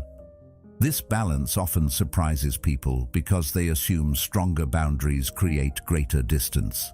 In reality, healthy boundaries usually create stronger trust because both individuals know they are relating to someone who is being genuine rather than simply trying to avoid conflict. This understanding also changes the way loneliness is experienced. Solitude no longer feels like evidence that something is missing inside you. It becomes an opportunity to strengthen the relationship you have with your own mind. A person who can remain peacefully alone enters relationships differently from someone who fears being alone at all costs. The first seeks companionship because it enriches life. The second often seeks companionship because it feels necessary for survival. Those motivations lead to entirely different choices. Fear accepts treatment that wisdom would reject. Fear overlooks warning signs because losing the relationship appears more frightening than losing personal integrity. Freedom allows patience. It allows discernment. It allows waiting for connections built upon mutual respect instead of emotional desperation. None of this suggests becoming indifferent to the joys or sorrows that naturally accompany caring for another human being. Love will always involve vulnerability because opening your heart means accepting the possibility of disappointment, misunderstanding, or loss. Stoicism never promises a life without those experiences. Instead, it teaches that vulnerability becomes healthier when it grows from strength rather than dependence. You remain fully capable of loving deeply while remembering that your peace cannot be placed entirely into another person's hands. Their presence enriches your life without becoming the sole source of its meaning. Their absence may bring grief, but it does not erase your identity. Slowly, relationships stop feeling like places where you search for yourself and become places where you share the person you have patiently become. That quiet shift transforms love from an emotional necessity into a deliberate expression of character, allowing connection to grow stronger because it is supported by two stable foundations instead of one fragile one. As this way of thinking becomes part of your daily life, another pattern slowly begins revealing itself. As Epictetus reminded his students, "Don't demand that things happen as you wish, but wish that they happen as they do happen, and you will go on well." You start noticing that much of what once felt like unavoidable stress was actually created by an invisible struggle against reality. The pressure was not coming entirely from difficult circumstances. It was coming from the constant effort to control things that had never truly belonged to you. You wanted people to understand your intentions exactly as you meant them. You wanted opportunities to arrive according to your own schedule. You hoped your kindness would always be returned with gratitude, your effort would always be recognized, and your honesty would always be appreciated. None of these desires are unreasonable on their own. They become exhausting only when they quietly transform into expectations. The moment an expectation attaches itself to something beyond your control, your peace begins depending on forces that answer to no one. Life continues moving according to its own rhythm, while the mind keeps demanding that it move according to yours. That silent conflict becomes the source of far more suffering than most people ever realize. This struggle is easy to overlook because it often disguises itself as responsibility. You tell yourself that worrying simply means you care. You believe that thinking harder will somehow influence outcomes that remain uncertain. You replay conversations hoping to change words that have already been spoken. You imagine future scenarios repeatedly, convinced that enough preparation will eliminate disappointment before it arrives. At first, these habits feel productive because the mind mistakes constant activity for genuine control. Yet the more closely you examine them, the more obvious their limits become. Hours of worry cannot force another person to respect you. Endless planning cannot guarantee success. Repeated overthinking cannot rewrite yesterday or predict tomorrow with complete accuracy. The mind keeps working because it believes effort alone should produce certainty. But certainty has never been one of life's promises. The result is a strange kind of exhaustion where enormous amounts of mental energy are spent without changing reality in the slightest. Stoic philosophy confronts this habit with remarkable simplicity. It asks you to separate what belongs to you from what never has. Your judgments belong to you. Your actions belong to you. Your intentions belong to you. The effort you choose to invest belongs to you. Almost everything else exists outside that circle. Another person's opinion is not yours. Their gratitude is not yours. The timing of opportunity is not yours. The final outcome of many situations is influenced by countless conditions that extend far beyond your reach. This distinction may sound obvious, yet very few people actually live according to it. Instead, they carry the emotional weight of responsibilities that were never assigned to them. They become anxious over decisions made by strangers. They lose sleep over possibilities that exist only in imagination. They measure their worth according to results shaped by variables no human being could fully command. The burden grows heavier each year because it includes not only their own life, but also the unpredictable behavior of everyone around them. The difficulty is not that these external things matter. They certainly do. Relationships matter. Careers matter. Opportunities matter. Recognition can be encouraging, and rejection can be painful. Stoicism never suggests pretending otherwise. It simply refuses to place emotional stability upon foundations that shift constantly. Imagine trying to build a home on water. No matter how carefully the structure is designed, the surface beneath it continues moving. That is what happens when peace depends upon outcomes that change according to circumstance. One day everything appears secure because life unfolds according to expectation. The next day, a single conversation, unexpected setback, or unforeseen event shakes the entire foundation. The problem was never the event itself. The problem was asking something unstable to provide lasting security. Once that becomes clear, the search for control begins changing direction. Instead of trying to command the world, you begin strengthening the one place where command is genuinely possible. The ego constantly whispers that success should arrive because effort has been invested. Life rarely follows that agreement. Sometimes hard work is rewarded quickly. Sometimes it takes years. Sometimes the opportunity belongs to someone else despite your preparation. None of these possibilities erase the value of disciplined effort. They simply reveal that effort and outcome have never been identical. Once this distinction becomes part of your thinking, frustration begins losing much of its power because your satisfaction no longer depends entirely upon circumstances unfolding exactly as you hoped. A remarkable sense of freedom quietly follows this realization. You begin entering conversations without carrying the impossible responsibility of controlling how they end. You offer kindness because kindness reflects your character, not because it guarantees appreciation. You pursue meaningful work because excellence matters, not because recognition is certain. You stop measuring every day according to external rewards and begin paying closer attention to the quality of your own conduct. This shift changes the emotional experience of ordinary life. Waiting becomes easier because urgency is replaced by patience. Setbacks become easier because identity is no longer attached to immediate success. Even uncertainty begins feeling less threatening because uncertainty no longer prevents you from doing what remains within your control today.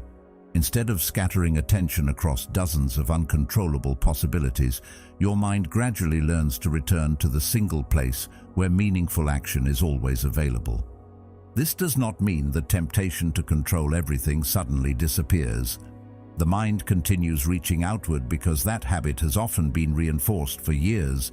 There will still be mornings when you worry about someone else's opinion before checking your own intentions. There will still be evenings when your thoughts drift toward outcomes that remain uncertain. The difference is that you begin recognizing these moments much earlier. Instead of following every anxious thought wherever it leads, you gently bring your attention back. Back to your next decision. Back to your next responsibility. Back to the only place where your effort can actually make a difference. This repeated return becomes a discipline in itself. Like strengthening a muscle, each return makes the next one slightly easier. Gradually, the mind stops wandering so far because it learns that peace is not found by controlling everything. It is found by refusing to abandon the small part of reality that has always belonged to you. Over time, this way of living creates a profound inner steadiness. Life remains unpredictable. People continue surprising you. Opportunities still appear and disappear without warning. Recognition comes and goes according to circumstances you cannot fully explain. None of those realities change. What changes is your relationship with them. Instead of trying to carry the weight of the entire world, you carry only what is truly yours. That burden is still meaningful, but it is no longer impossible. Your energy is no longer scattered across endless attempts to command the uncontrollable. It becomes concentrated where it has always been most powerful, in your own choices, your own judgments, and your own response to whatever life places before you. Quietly, almost without noticing, that shift transforms stress into clarity, effort into purpose, and uncertainty into something that no longer has the authority to steal your peace. Disappointment begins changing its shape once you stop treating it as a judgment against your worth. At first, this feels almost unnatural because the mind has spent years connecting outcomes with identity. A failed opportunity seems to announce personal failure. Rejection appears to confirm hidden inadequacies. Plans that collapse unexpectedly begin feeling like evidence that something inside you is fundamentally lacking. The event itself lasts only a moment, yet the conclusion you attach to it can remain for years. That conclusion quietly follows you into new situations, making you more hesitant to take risks, more cautious about trusting others, and more reluctant to believe in your own abilities. The original disappointment eventually fades, but the story built around it continues shaping your choices long afterward. This is why two people can experience the same setback while walking away with completely different lives. One sees an obstacle that interrupted the journey, the other sees proof that the journey should never have begun. The difference rarely exists in the event itself. It exists in the meaning each person chooses to carry forward. Life has never promised uninterrupted success. Every generation before yours has faced uncertainty, loss, disappointment, and unexpected hardship. The forms may change, but the experience remains remarkably consistent. A business fails despite careful planning. A friendship slowly disappears without a clear explanation. Years of effort sometimes produce results far smaller than expected. None of these experiences are unusual, yet they often feel deeply personal when they happen to us. The mind quietly asks why this happened to me, as though disappointment has singled us out while sparing everyone else. That illusion creates unnecessary isolation because it transforms a universal human experience into a private burden. Stoicism gently dissolves that illusion by reminding us that difficulty is woven into existence itself. Obstacles are not interruptions to life, they are part of life. Once that truth is accepted, disappointment begins losing its power to shock us. It remains painful, but it no longer feels like evidence that something has gone terribly wrong with reality. This shift is not about lowering expectations or abandoning ambition. As Seneca wrote, we suffer more often in imagination than in reality. It is about changing the relationship you have with the outcomes you pursue. You continue working with dedication. You continue caring about meaningful goals. You continue giving your best effort because excellence still matters. The difference is that your emotional foundation is no longer constructed upon guarantees that life has never offered. Success becomes something appreciated rather than demanded. Failure becomes something examined rather than feared.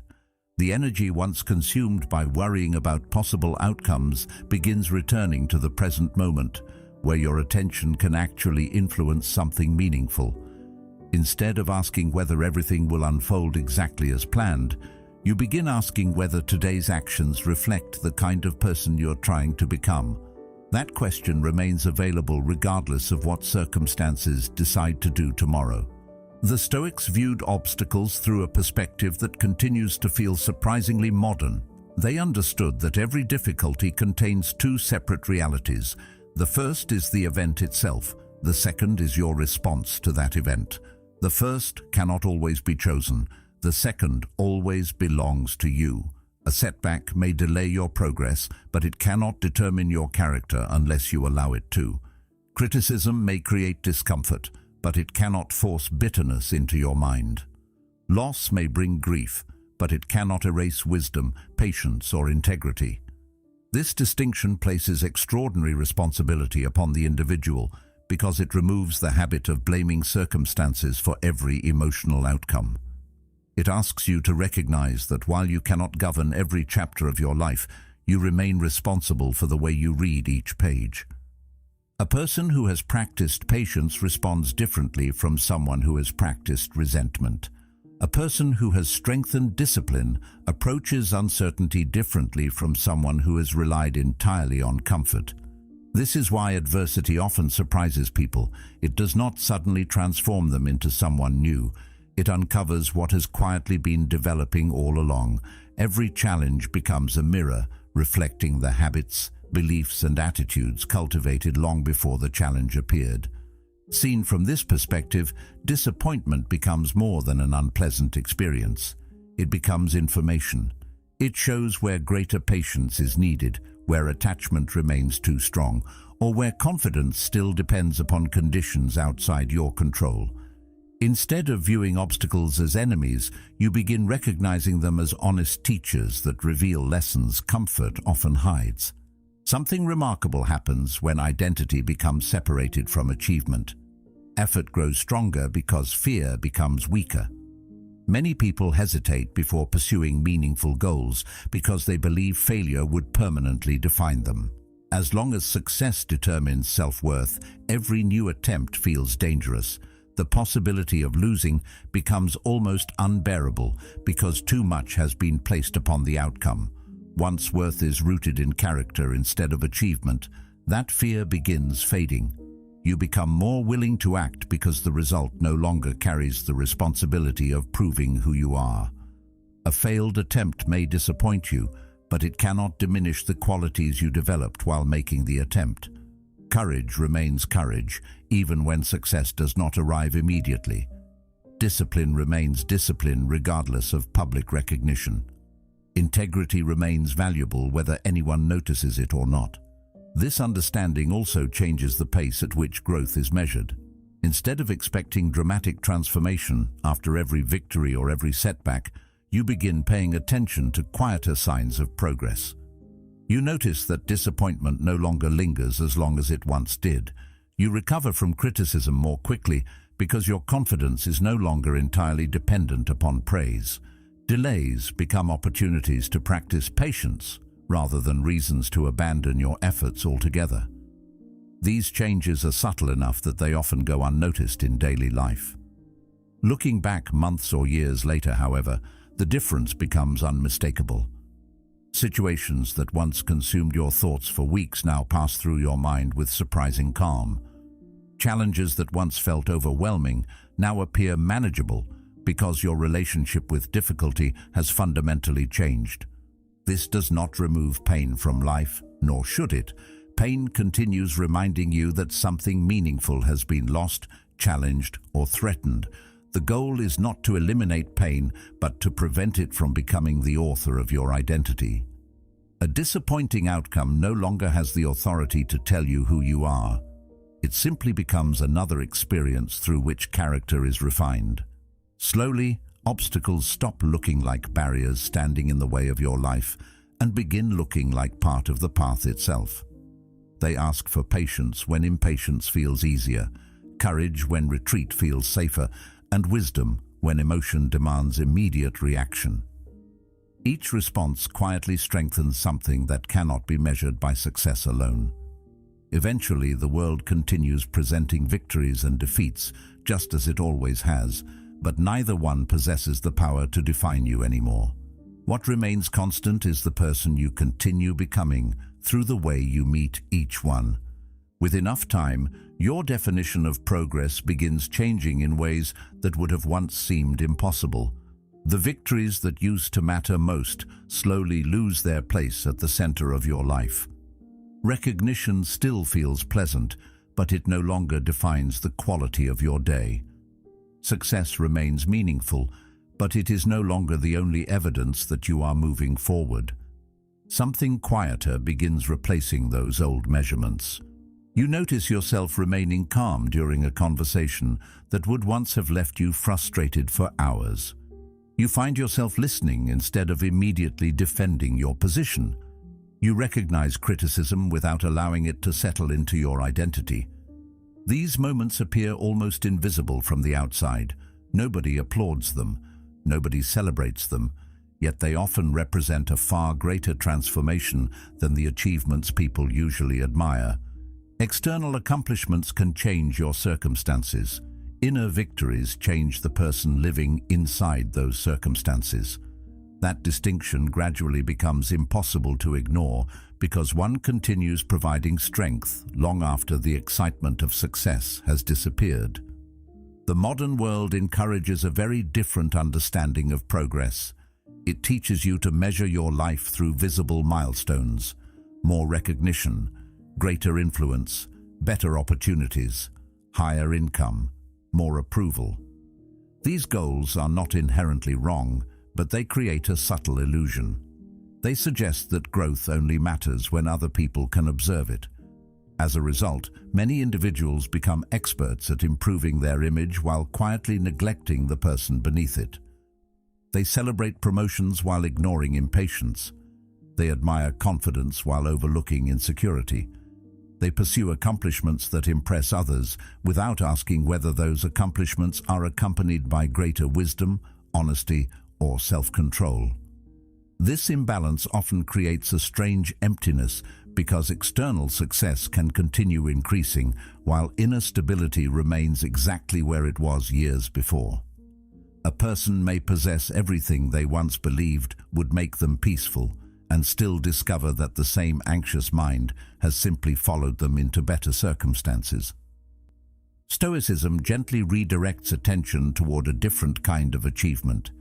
It asks you to notice the victories that cannot be displayed, remaining patient when irritation feels justified, speaking honestly when silence would protect your image, walking away from unnecessary conflict even though your pride demands the final word, choosing restraint when impulse promises immediate satisfaction.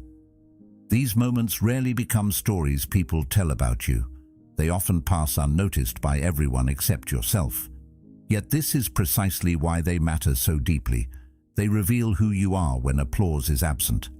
Character develops most clearly in places where reputation cannot interfere.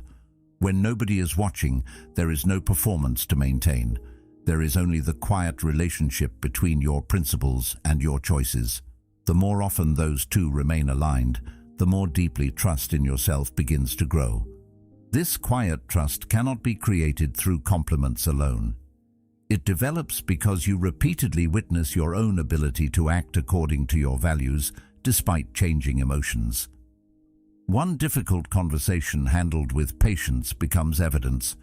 One temptation resisted becomes evidence. One disappointment faced without surrendering your peace becomes evidence.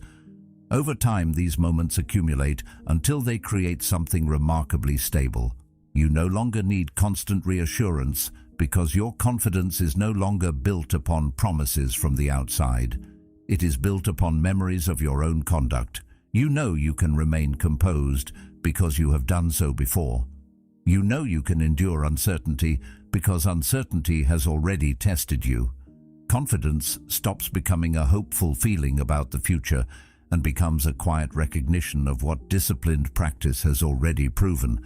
That kind of confidence cannot be manufactured through positive thinking because it rests upon lived experience rather than wishful expectation.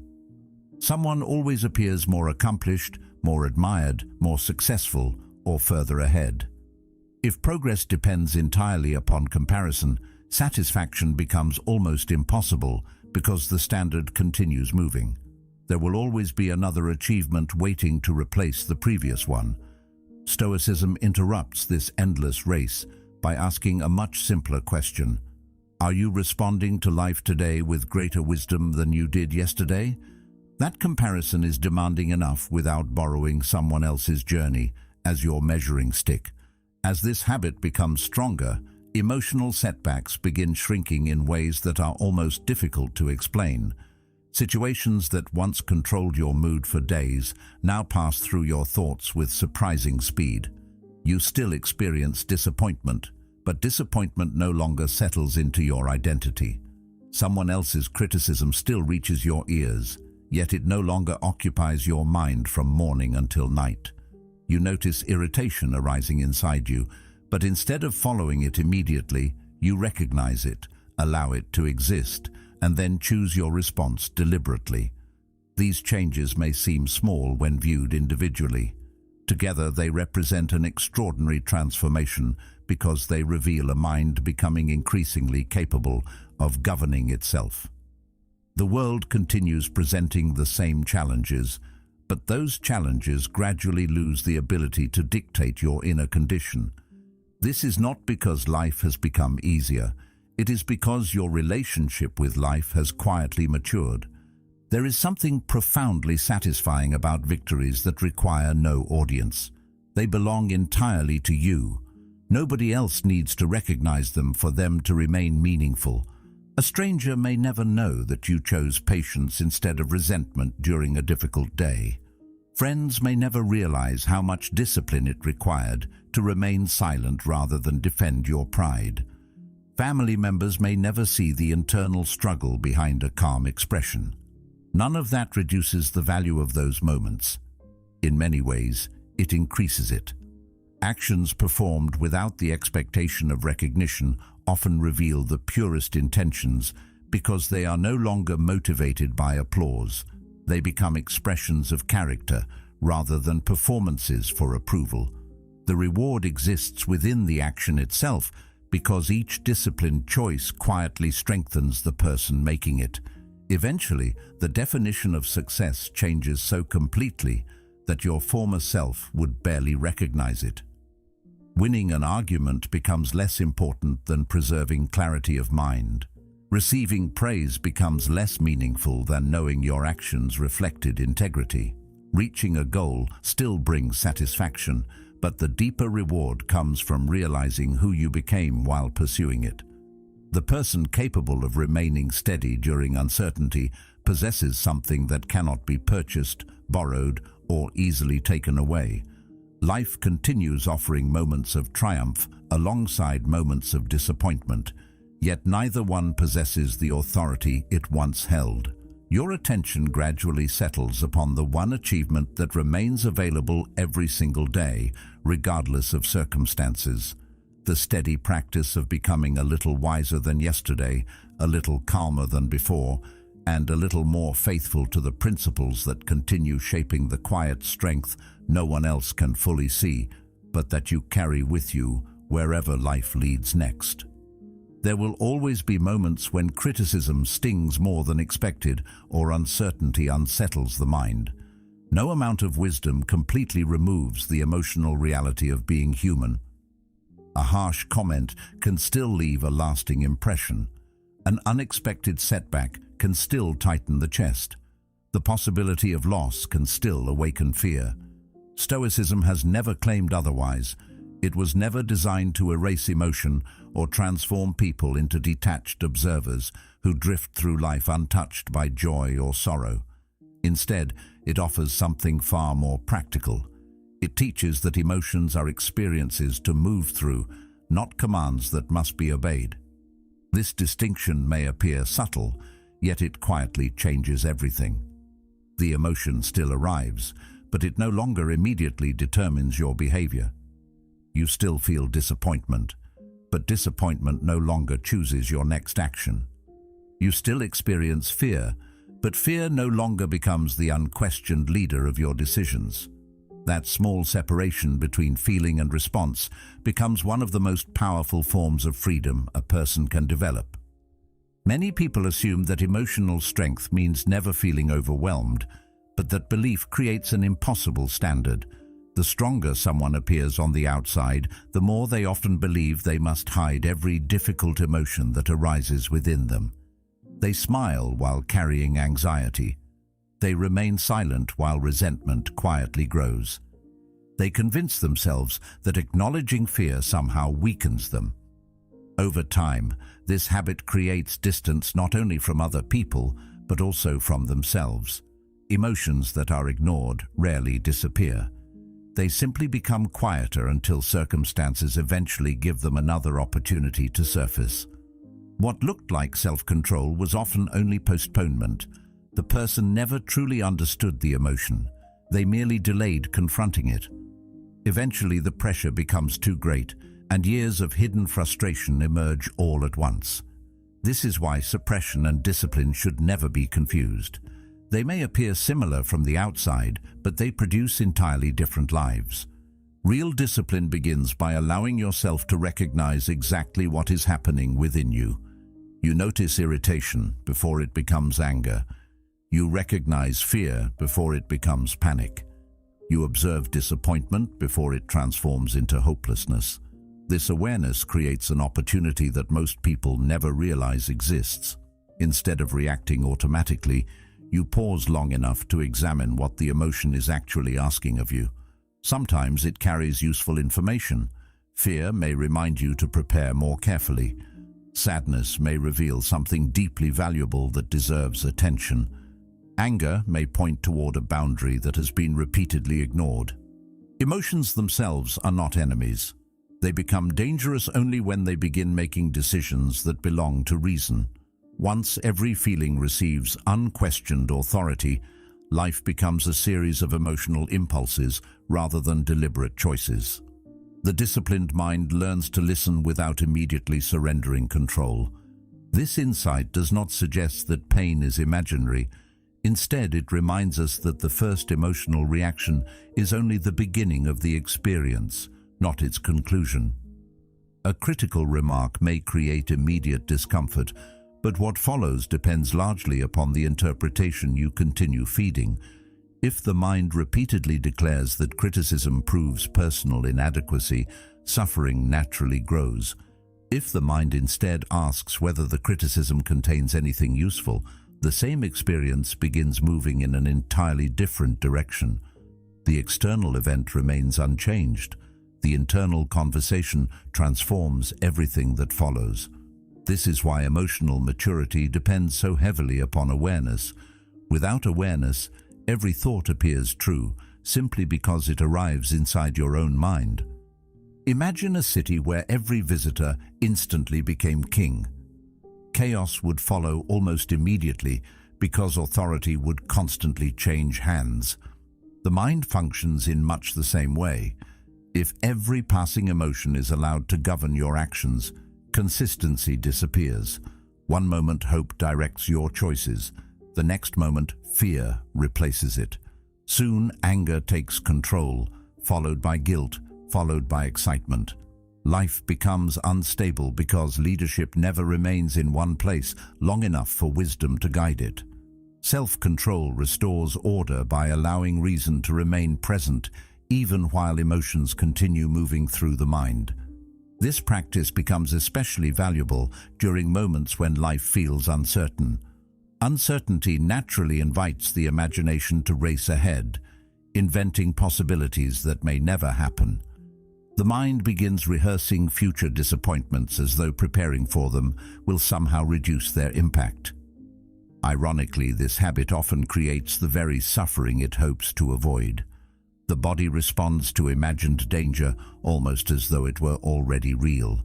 Sleep becomes difficult, concentration weakens, peace quietly disappears long before anything has actually occurred. Emotional discipline interrupts this cycle by returning attention to the present moment. Instead of attempting to solve every possible future problem, you focus on today's responsibility. Instead of demanding certainty from tomorrow, you act wisely with what is available now. This does not remove uncertainty from life. It simply prevents uncertainty from occupying every corner of your mind before it has even arrived. With practice, something remarkable begins happening. As Marcus Aurelius reminded himself, you have power over your mind, not outside events. Realize this, and you will find strength. Difficult emotions continue appearing, yet they no longer remain as long as they once did. Anger still visits, but it loses its ability to dominate the entire day. Fear still arrives before important decisions, but it no longer convinces you to abandon meaningful action. Disappointment still hurts, yet it gradually becomes one chapter instead of the entire story. Recovery becomes quicker because resistance becomes smaller. You stop fighting the existence of emotion itself and begin working with it instead. This quiet cooperation creates resilience that cannot be achieved through denial alone. The mind becomes more flexible because it no longer mistakes temporary feelings for permanent truths. Every emotional storm eventually passes, and with enough experience, you begin trusting that reality more than the frightening predictions your thoughts sometimes create. Eventually, emotional maturity stops looking dramatic altogether. It appears in ordinary moments that most people never notice. It appears when you choose patience instead of raising your voice. It appears when you admit fear without allowing fear to decide your direction.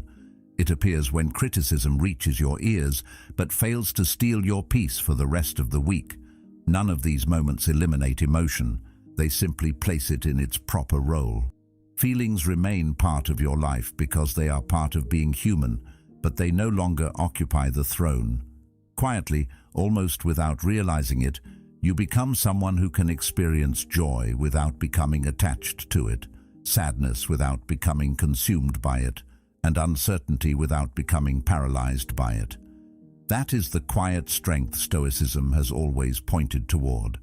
Not a life without emotion, but a life where emotion serves wisdom instead of replacing it. As your inner stability becomes stronger, something else begins changing almost without your permission. The relationships around you begin reorganizing themselves. At first, the change is subtle enough that you may barely notice it. Conversations start feeling different. Certain friendships become easier, while others slowly become more complicated.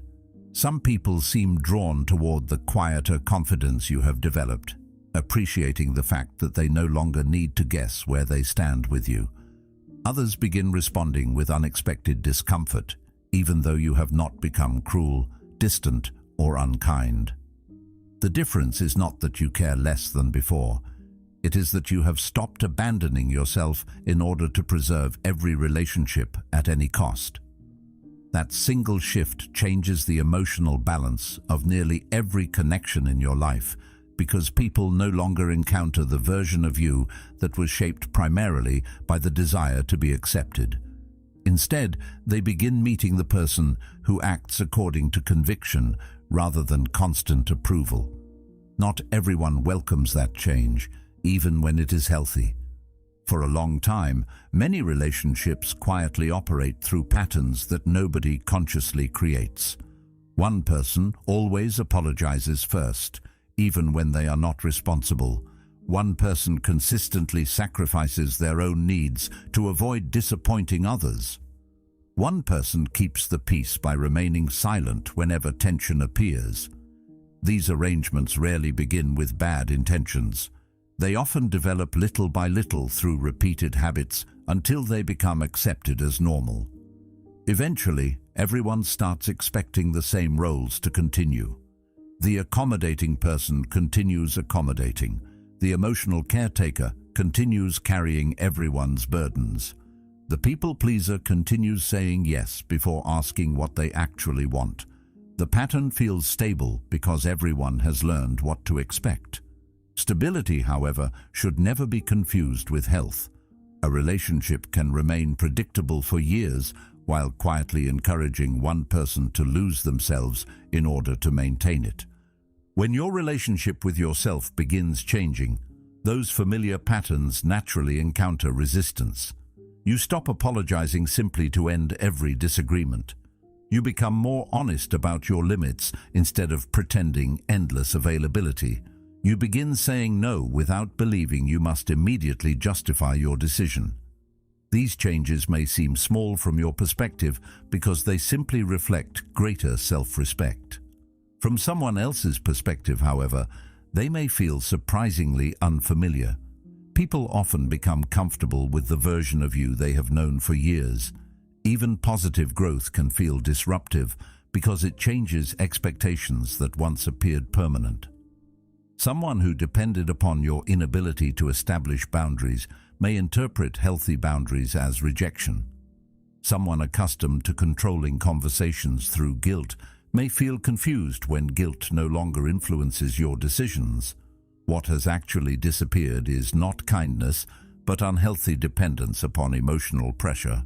The relationship is no longer operating according to old rules, and that difference becomes impossible to ignore. This is why personal growth sometimes creates temporary distance instead of immediate harmony. It reveals which relationships were built upon mutual respect and which quietly depended upon imbalance. Connections grounded in honesty usually become stronger because greater authenticity creates deeper trust. Neither person needs to perform a role anymore. They can disagree without fearing abandonment. They can express different opinions without treating disagreement as betrayal. They appreciate each other's individuality because neither person is trying to control the other through emotional manipulation or constant reassurance. These relationships often become calmer as both people gain greater freedom to exist honestly within them. Respect replaces performance. Understanding replaces constant approval. The relationship begins breathing more naturally because neither person is carrying the exhausting responsibility of pretending to be someone they are not. Other relationships respond very differently. They begin showing cracks that had always existed beneath the surface but remained hidden by your willingness to accommodate everything. This can be painful because it forces you to accept that not every connection was sustained by genuine understanding. Some were sustained by predictability. As long as you remained agreeable, available, and eager to earn approval, everything appeared peaceful. Once you stopped playing that familiar role, the relationship itself began changing. At first, it is tempting to blame yourself. You wonder whether becoming healthier somehow made you less caring. In reality, authentic growth rarely destroys healthy relationships. It simply removes the conditions that allowed unhealthy ones to continue without being questioned. What falls away was often being held together by fear rather than trust, by obligation rather than genuine affection. The Stoics understood that living according to reason sometimes required accepting outcomes that felt uncomfortable in the short term. Every meaningful principle eventually asks something of you. Sometimes it asks you to remain silent when others demand unnecessary conflict. Sometimes it asks you to walk away from relationships that repeatedly require you to betray your own integrity. Neither choice feels easy because human beings naturally long for connection. Yet connection purchased through the loss of yourself eventually becomes another form of loneliness.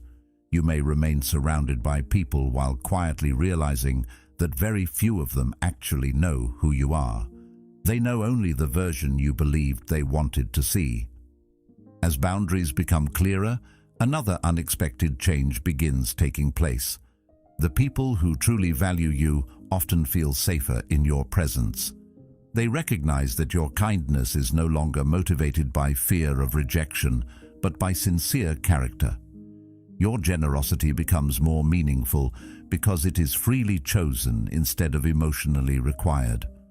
When you offer support, it comes without hidden resentment because you are no longer saying yes while secretly wishing you had said no. Honesty gradually replaces silent obligation. This creates stronger trust because people begin interacting with the real person rather than a carefully managed image designed to avoid conflict. Authenticity has a quiet way of inviting authenticity from others. When one person stops pretending, it often gives everyone else permission to do the same. Over time, you stop mourning every relationship that changes and begin appreciating what those changes reveal. Some people remain beside you because they value your growth more than your compliance. Others quietly disappear because they preferred the version of you that doubted yourself, sought constant approval, and rarely questioned unhealthy patterns. Neither outcome needs to fill you with bitterness.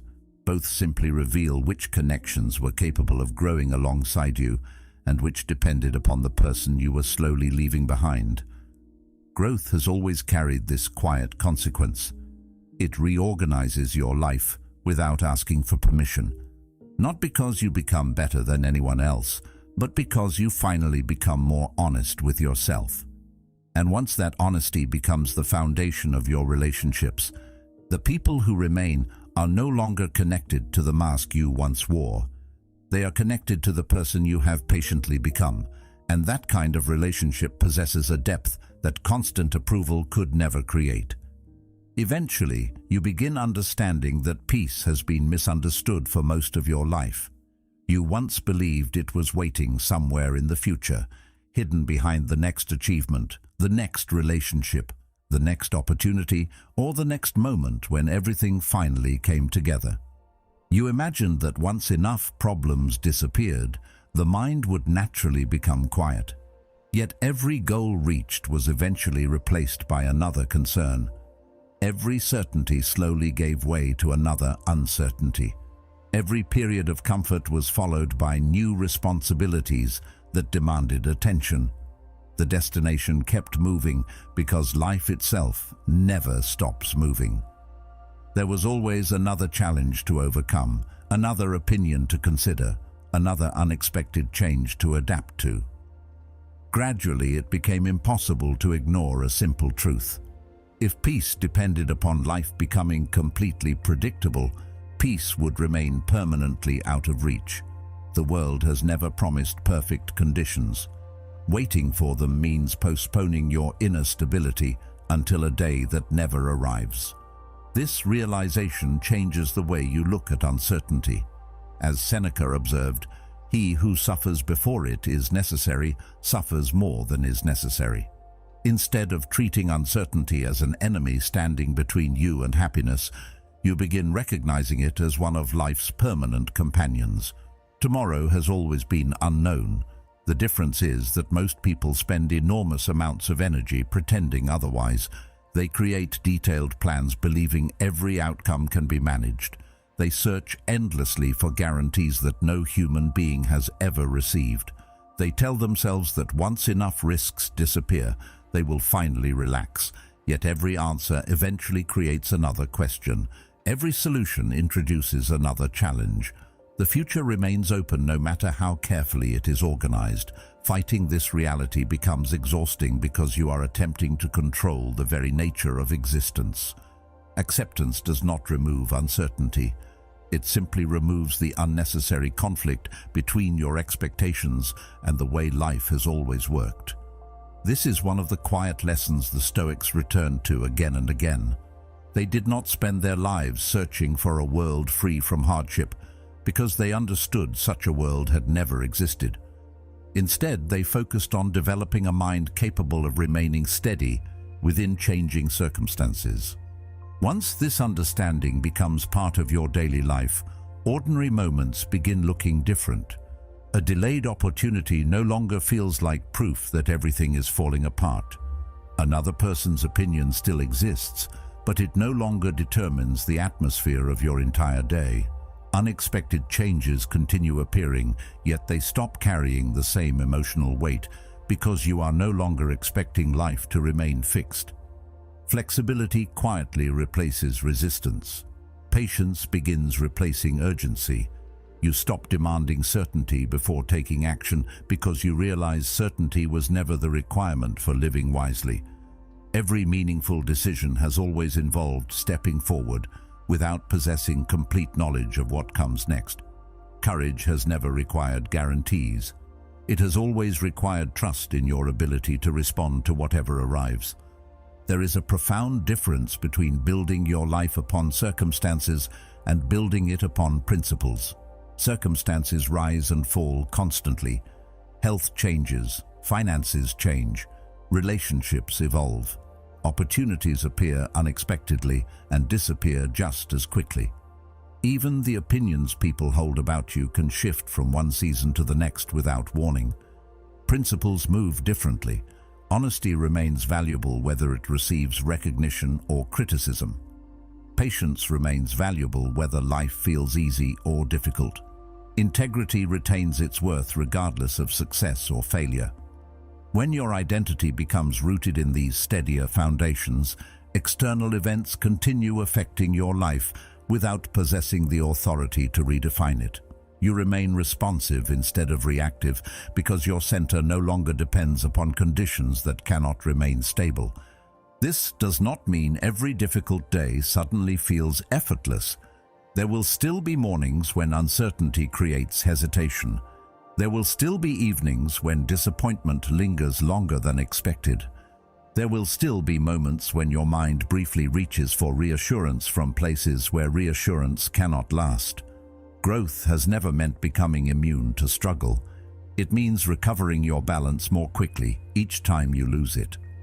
Like someone learning to stand firmly on uneven ground, you may still stumble occasionally, but you no longer fall apart every time the surface beneath you shifts.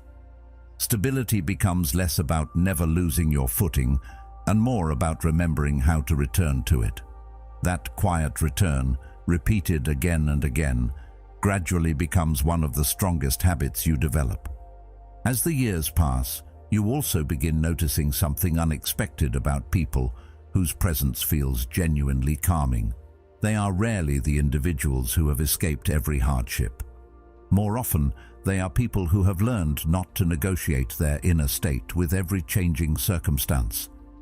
Their confidence is quiet because it no longer depends upon constant success.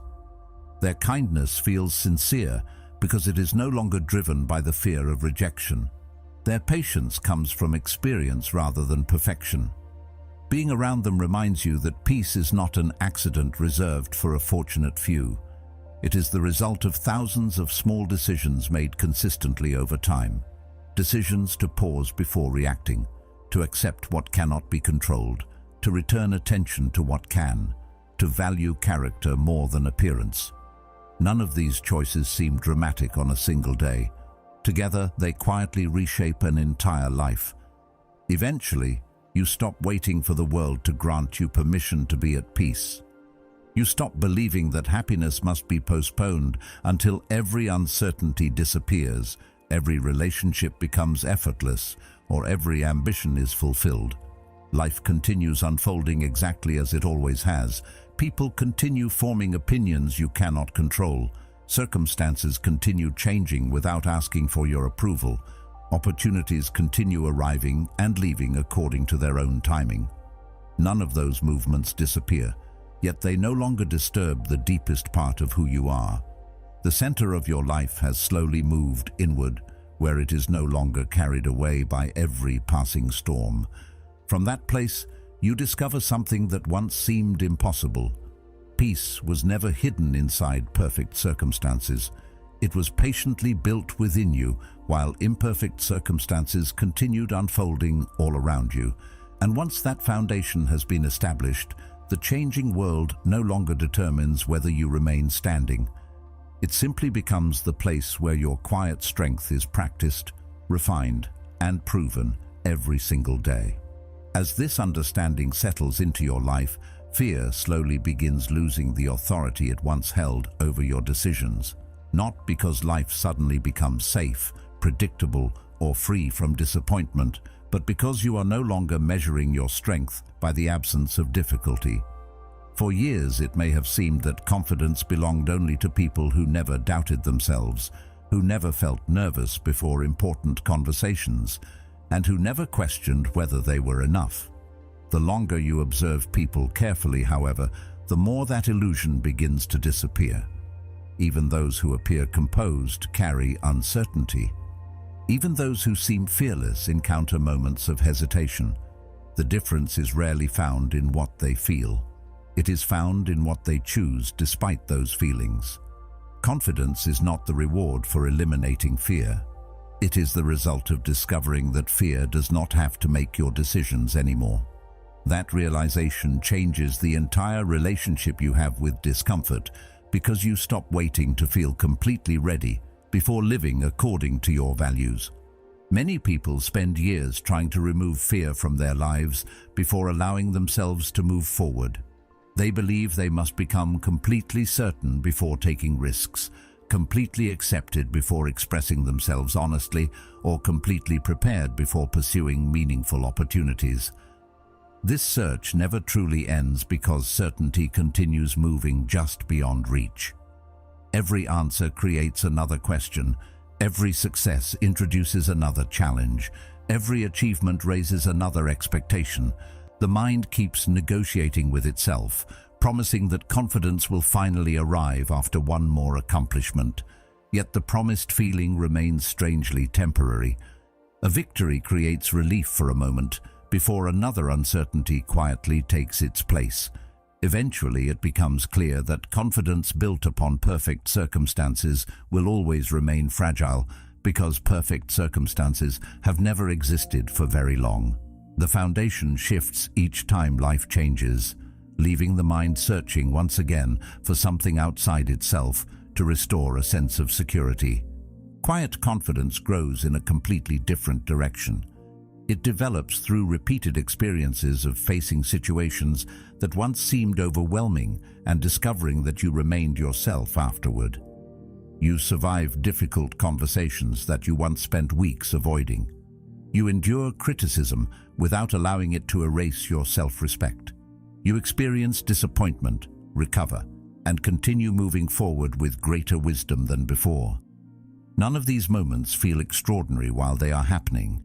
In fact, many of them feel uncomfortable, frustrating, or emotionally exhausting. Looking back, however, they become evidence. They remind you that you have already faced uncertainty many times before. The situations were different, yet the lesson remained remarkably consistent. You were stronger than your fear predicted. The future was rarely as catastrophic as your imagination suggested. Even when life became difficult, you discovered an ability to adapt that could never have been developed through comfort alone. This is why Stoicism places such extraordinary importance on practice instead of theory.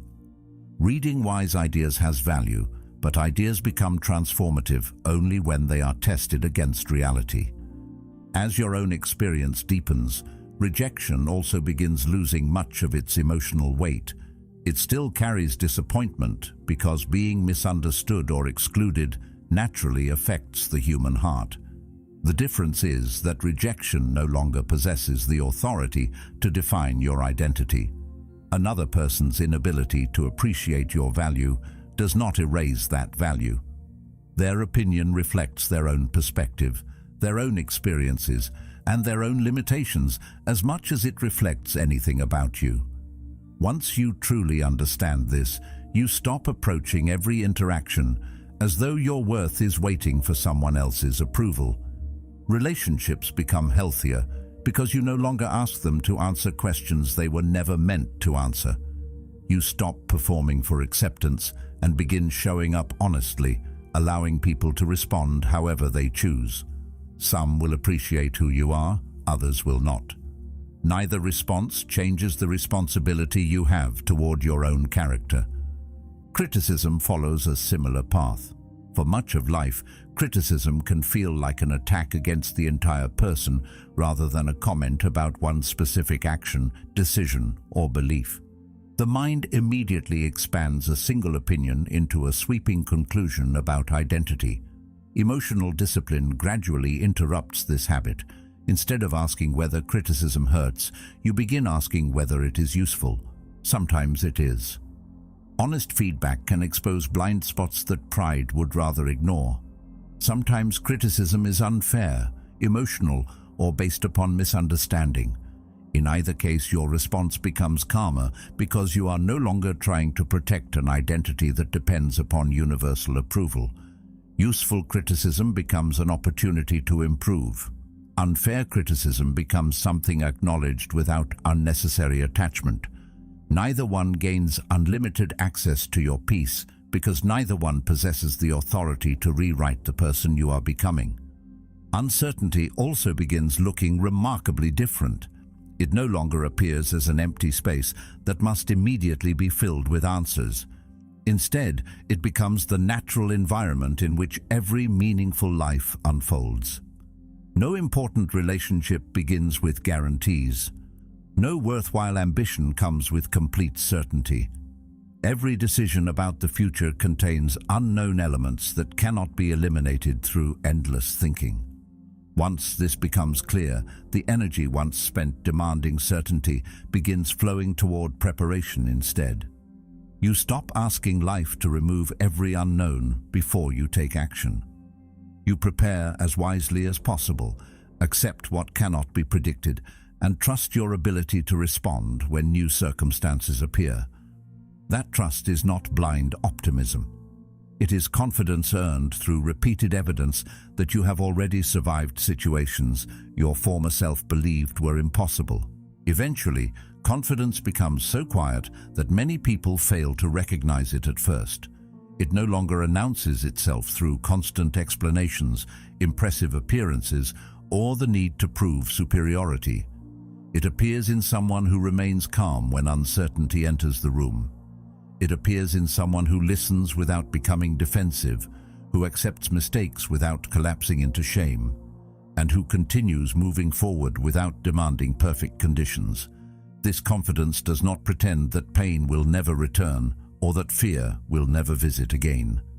It simply remembers something experience has already taught beyond doubt. Discomfort can be faced. Rejection can be survived. Criticism can be examined without surrendering self-respect. Uncertainty can be walked through without losing direction. That knowledge settles quietly beneath everything you do until fear no longer stands at the center of your life. It becomes only another passing visitor, while the person you have patiently become remains firmly where they have always belonged. Perhaps the greatest freedom arrives so quietly that many people fail to recognize it at first.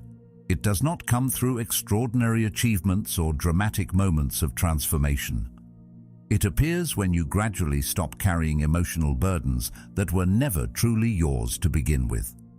For years, you may have believed that caring about people required absorbing every frustration they experienced, solving every disappointment they encountered, and protecting them from every uncomfortable emotion they faced. Their anger became your responsibility to calm. Their expectations became your responsibility to satisfy. Their misunderstandings became your responsibility to correct. Their happiness quietly became another task added to the growing list of things you believed you needed to manage. At first, this felt compassionate. Over time, it became exhausting. Without realizing it, you had accepted responsibilities that no human being could successfully carry forever. The weight continued growing because emotional responsibility has no natural limit unless you consciously decide where it ends. The moment you begin recognizing that distinction, something inside you starts becoming noticeably lighter.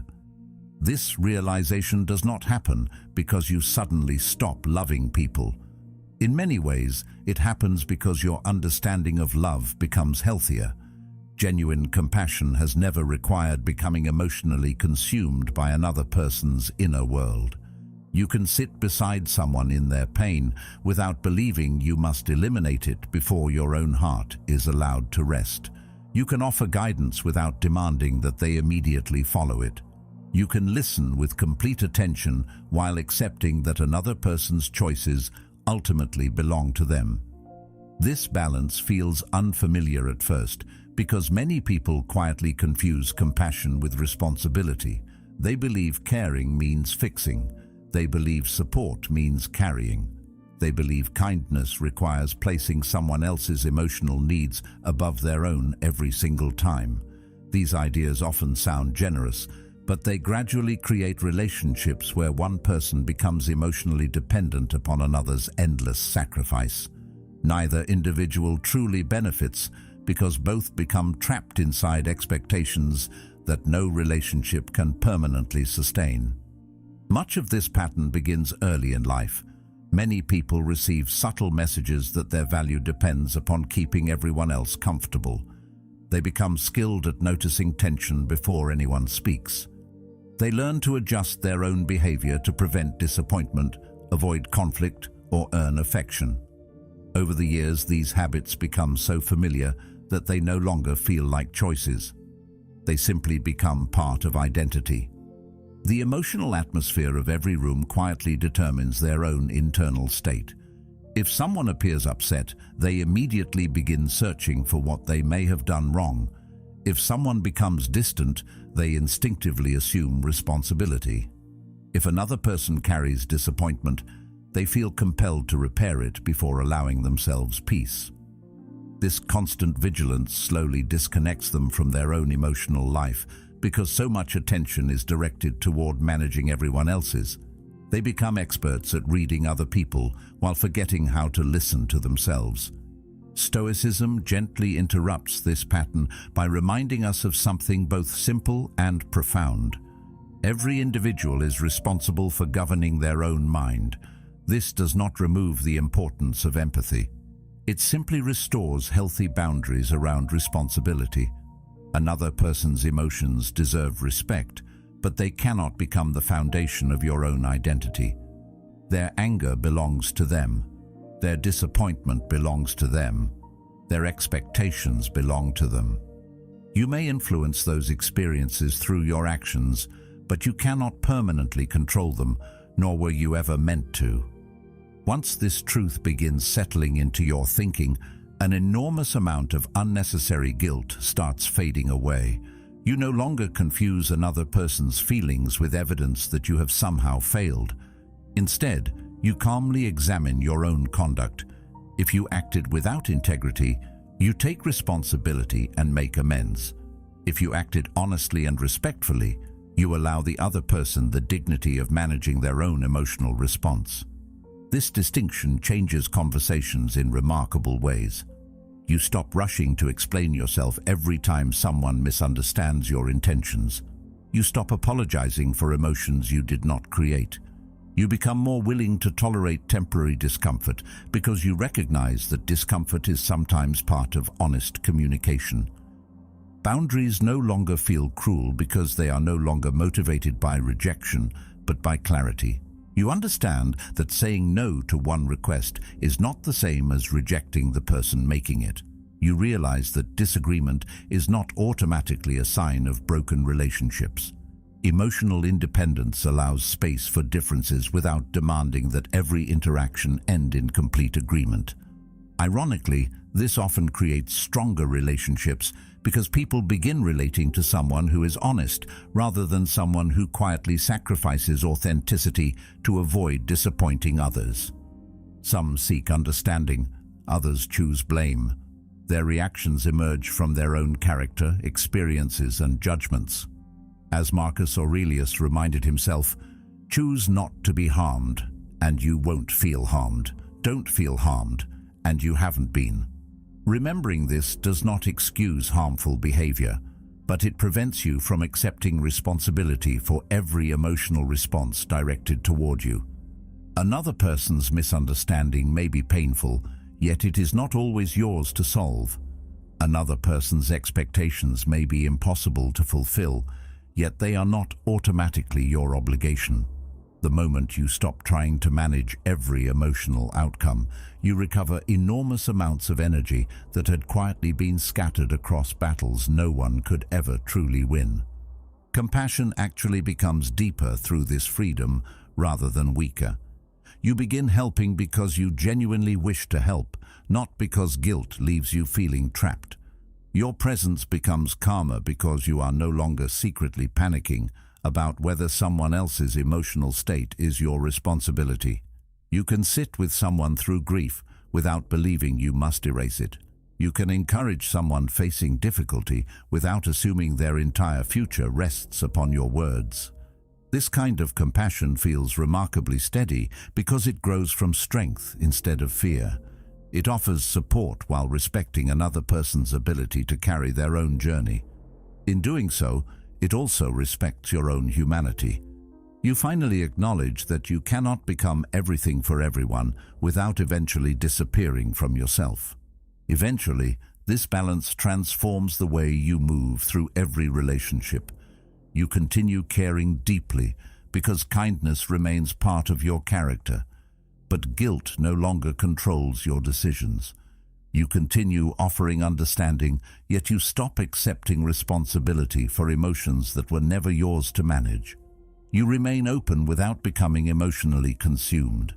You remain generous without abandoning your own peace. The people who truly value you begin appreciating this steadiness because it creates relationships built upon honesty instead of emotional obligation. Even those who misunderstand your boundaries can no longer take away what you have patiently discovered. The greatest freedom was never found in changing everyone around you. It was found in realizing that your heart can remain compassionate without becoming captive. Your mind can remain peaceful without becoming indifferent, and your life can remain deeply connected to others without losing the quiet center that has always belonged to you. In the end, becoming unaffected has very little to do with changing the world around you. For a long time, it is easy to believe that peace depends upon convincing other people to behave differently, removing every obstacle from your path, or arranging life so carefully that nothing unexpected can disturb you again. That belief quietly shapes countless decisions. You try harder to earn approval. You avoid situations that might lead to rejection. You spend enormous amounts of energy preparing for every possible disappointment before it has even arrived. Yet no matter how carefully life is organized, another challenge eventually appears. Another misunderstanding emerges. Another unexpected change interrupts your plans. The world continues behaving exactly as it always has.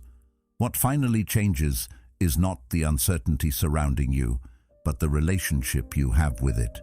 You stop expecting external conditions to provide the stability that can only be developed within yourself. That realization marks the beginning of genuine freedom because your attention finally returns to the one place where lasting transformation has always been possible. Looking back, you begin recognizing that the greatest battles were never truly with other people. They were with your own reactions, your own fears, and the stories your mind repeatedly created about what every event supposedly meant. A delayed opportunity was interpreted as failure. Someone else's criticism became evidence that you were not enough. Silence from another person transformed into imagined rejection. None of these conclusions were forced upon you by reality itself. They were interpretations that quietly grew stronger each time they were repeated without question. Once you begin observing this pattern, something remarkable happens. You realize that the mind can become either your greatest ally or your greatest source of suffering depending on which thoughts you continue believing. The world provides circumstances. Your inner conversation gives those circumstances emotional weight. When that conversation becomes wiser, life itself begins feeling lighter, even though many external conditions remain exactly the same. This is why every small act of discipline matters more than it first appears. Choosing patience instead of immediate anger, choosing honesty instead of convenient approval, choosing reflection before reaction. These decisions rarely seem extraordinary in the moment. They often feel quiet, almost insignificant. Yet each one strengthens something invisible that gradually becomes impossible to ignore. Character is not created during dramatic moments alone. It is formed through ordinary choices, repeated so consistently that they eventually become your natural way of living. Every time wisdom quietly replaces impulse, the influence of external circumstances becomes slightly weaker. Every time fear loses another opportunity to direct your behavior, your freedom quietly expands. The world has not changed, but your dependence upon it has. That difference slowly transforms every experience that follows, because your emotional center is no longer carried away by every passing event. Every generation struggles with uncertainty. Every generation experiences praise, criticism, success, failure, connection, and loss. The forms change, but the emotional challenge remains remarkably familiar. The temptation has always been to seek permanent security in things that cannot remain permanent. Reputation changes, wealth changes, health changes, relationships evolve. Even the strongest seasons of life eventually give way to new circumstances. Building your identity upon these shifting foundations guarantees instability because they were never designed to carry the full weight of your peace. Instead, a quieter foundation gradually takes shape.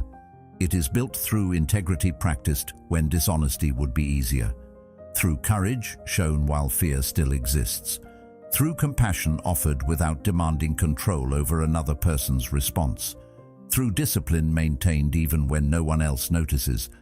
This foundation cannot be purchased or inherited because it grows only through lived experience. Every challenge contributes another stone. Every disappointment becomes another opportunity to strengthen it.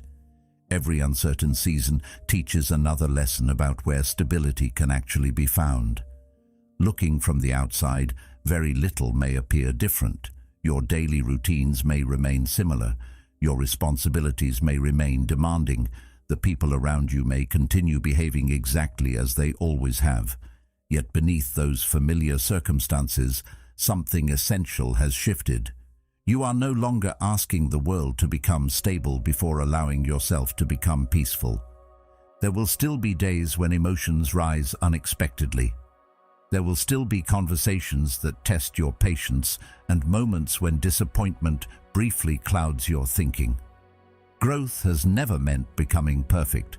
It means returning more quickly to the principles that guide your life whenever you lose your balance. The storms continue arriving because storms belong to existence. What changes is your ability to remain rooted while they pass through. Instead of becoming every emotion that visits your mind, you learn to observe each one without surrendering your direction. Instead of demanding certainty before moving forward, you continue acting according to your values despite uncertainty. That steady return becomes more important than never stumbling at all. Like a compass continually finding north regardless of where it has been turned, your attention gradually learns to return to what truly matters, no matter how many distractions appear. Over time, this way of living creates a quiet confidence that requires no announcement. You stop feeling compelled to explain yourself to everyone who misunderstands you.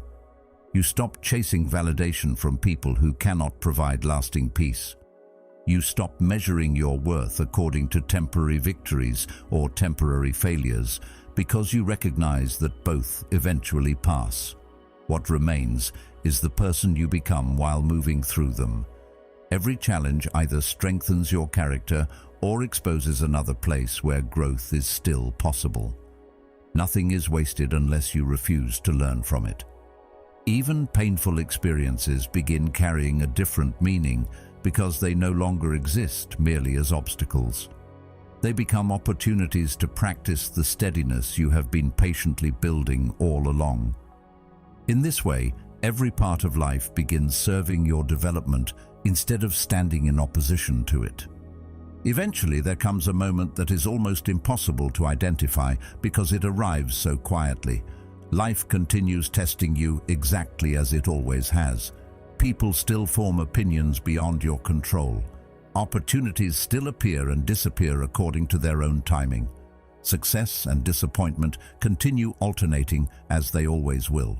Uncertainty remains woven into every future you cannot yet see. Yet something fundamental has changed. Your mind no longer rises and falls with every passing storm because it has finally discovered where lasting stability has always existed. It was never hidden inside another person's approval, another achievement, or another perfectly arranged circumstance. It was patiently waiting within the character you chose to build each ordinary day. That is the quiet destination toward which every lesson has been pointing. Not a life where nothing can disturb you, but a life where fewer and fewer things possess the power to take you away from yourself. When that happens, the world remains exactly as unpredictable as before, yet your peace no longer depends upon its permission. It belongs to you because you have learned, through patience, discipline, and quiet courage, to make your own mind a place that no passing storm can permanently overcome. If this message stayed with you, don't let it become another idea you admire for a few minutes before returning to old habits. Let it become something you practice. Every moment you choose patience over impulse, clarity over fear, and character over approval is another step toward a mind that cannot be easily shaken. That is how real strength is built. Quietly, consistently, one decision at a time. Thank you for spending this time with us and for being a part of Stoic Journal. Your presence here means more than you know. Now, keep this journey going by watching one of the videos on your screen. It may be exactly the next lesson you need, and until next time, continue building the kind of mind that no circumstance can easily move.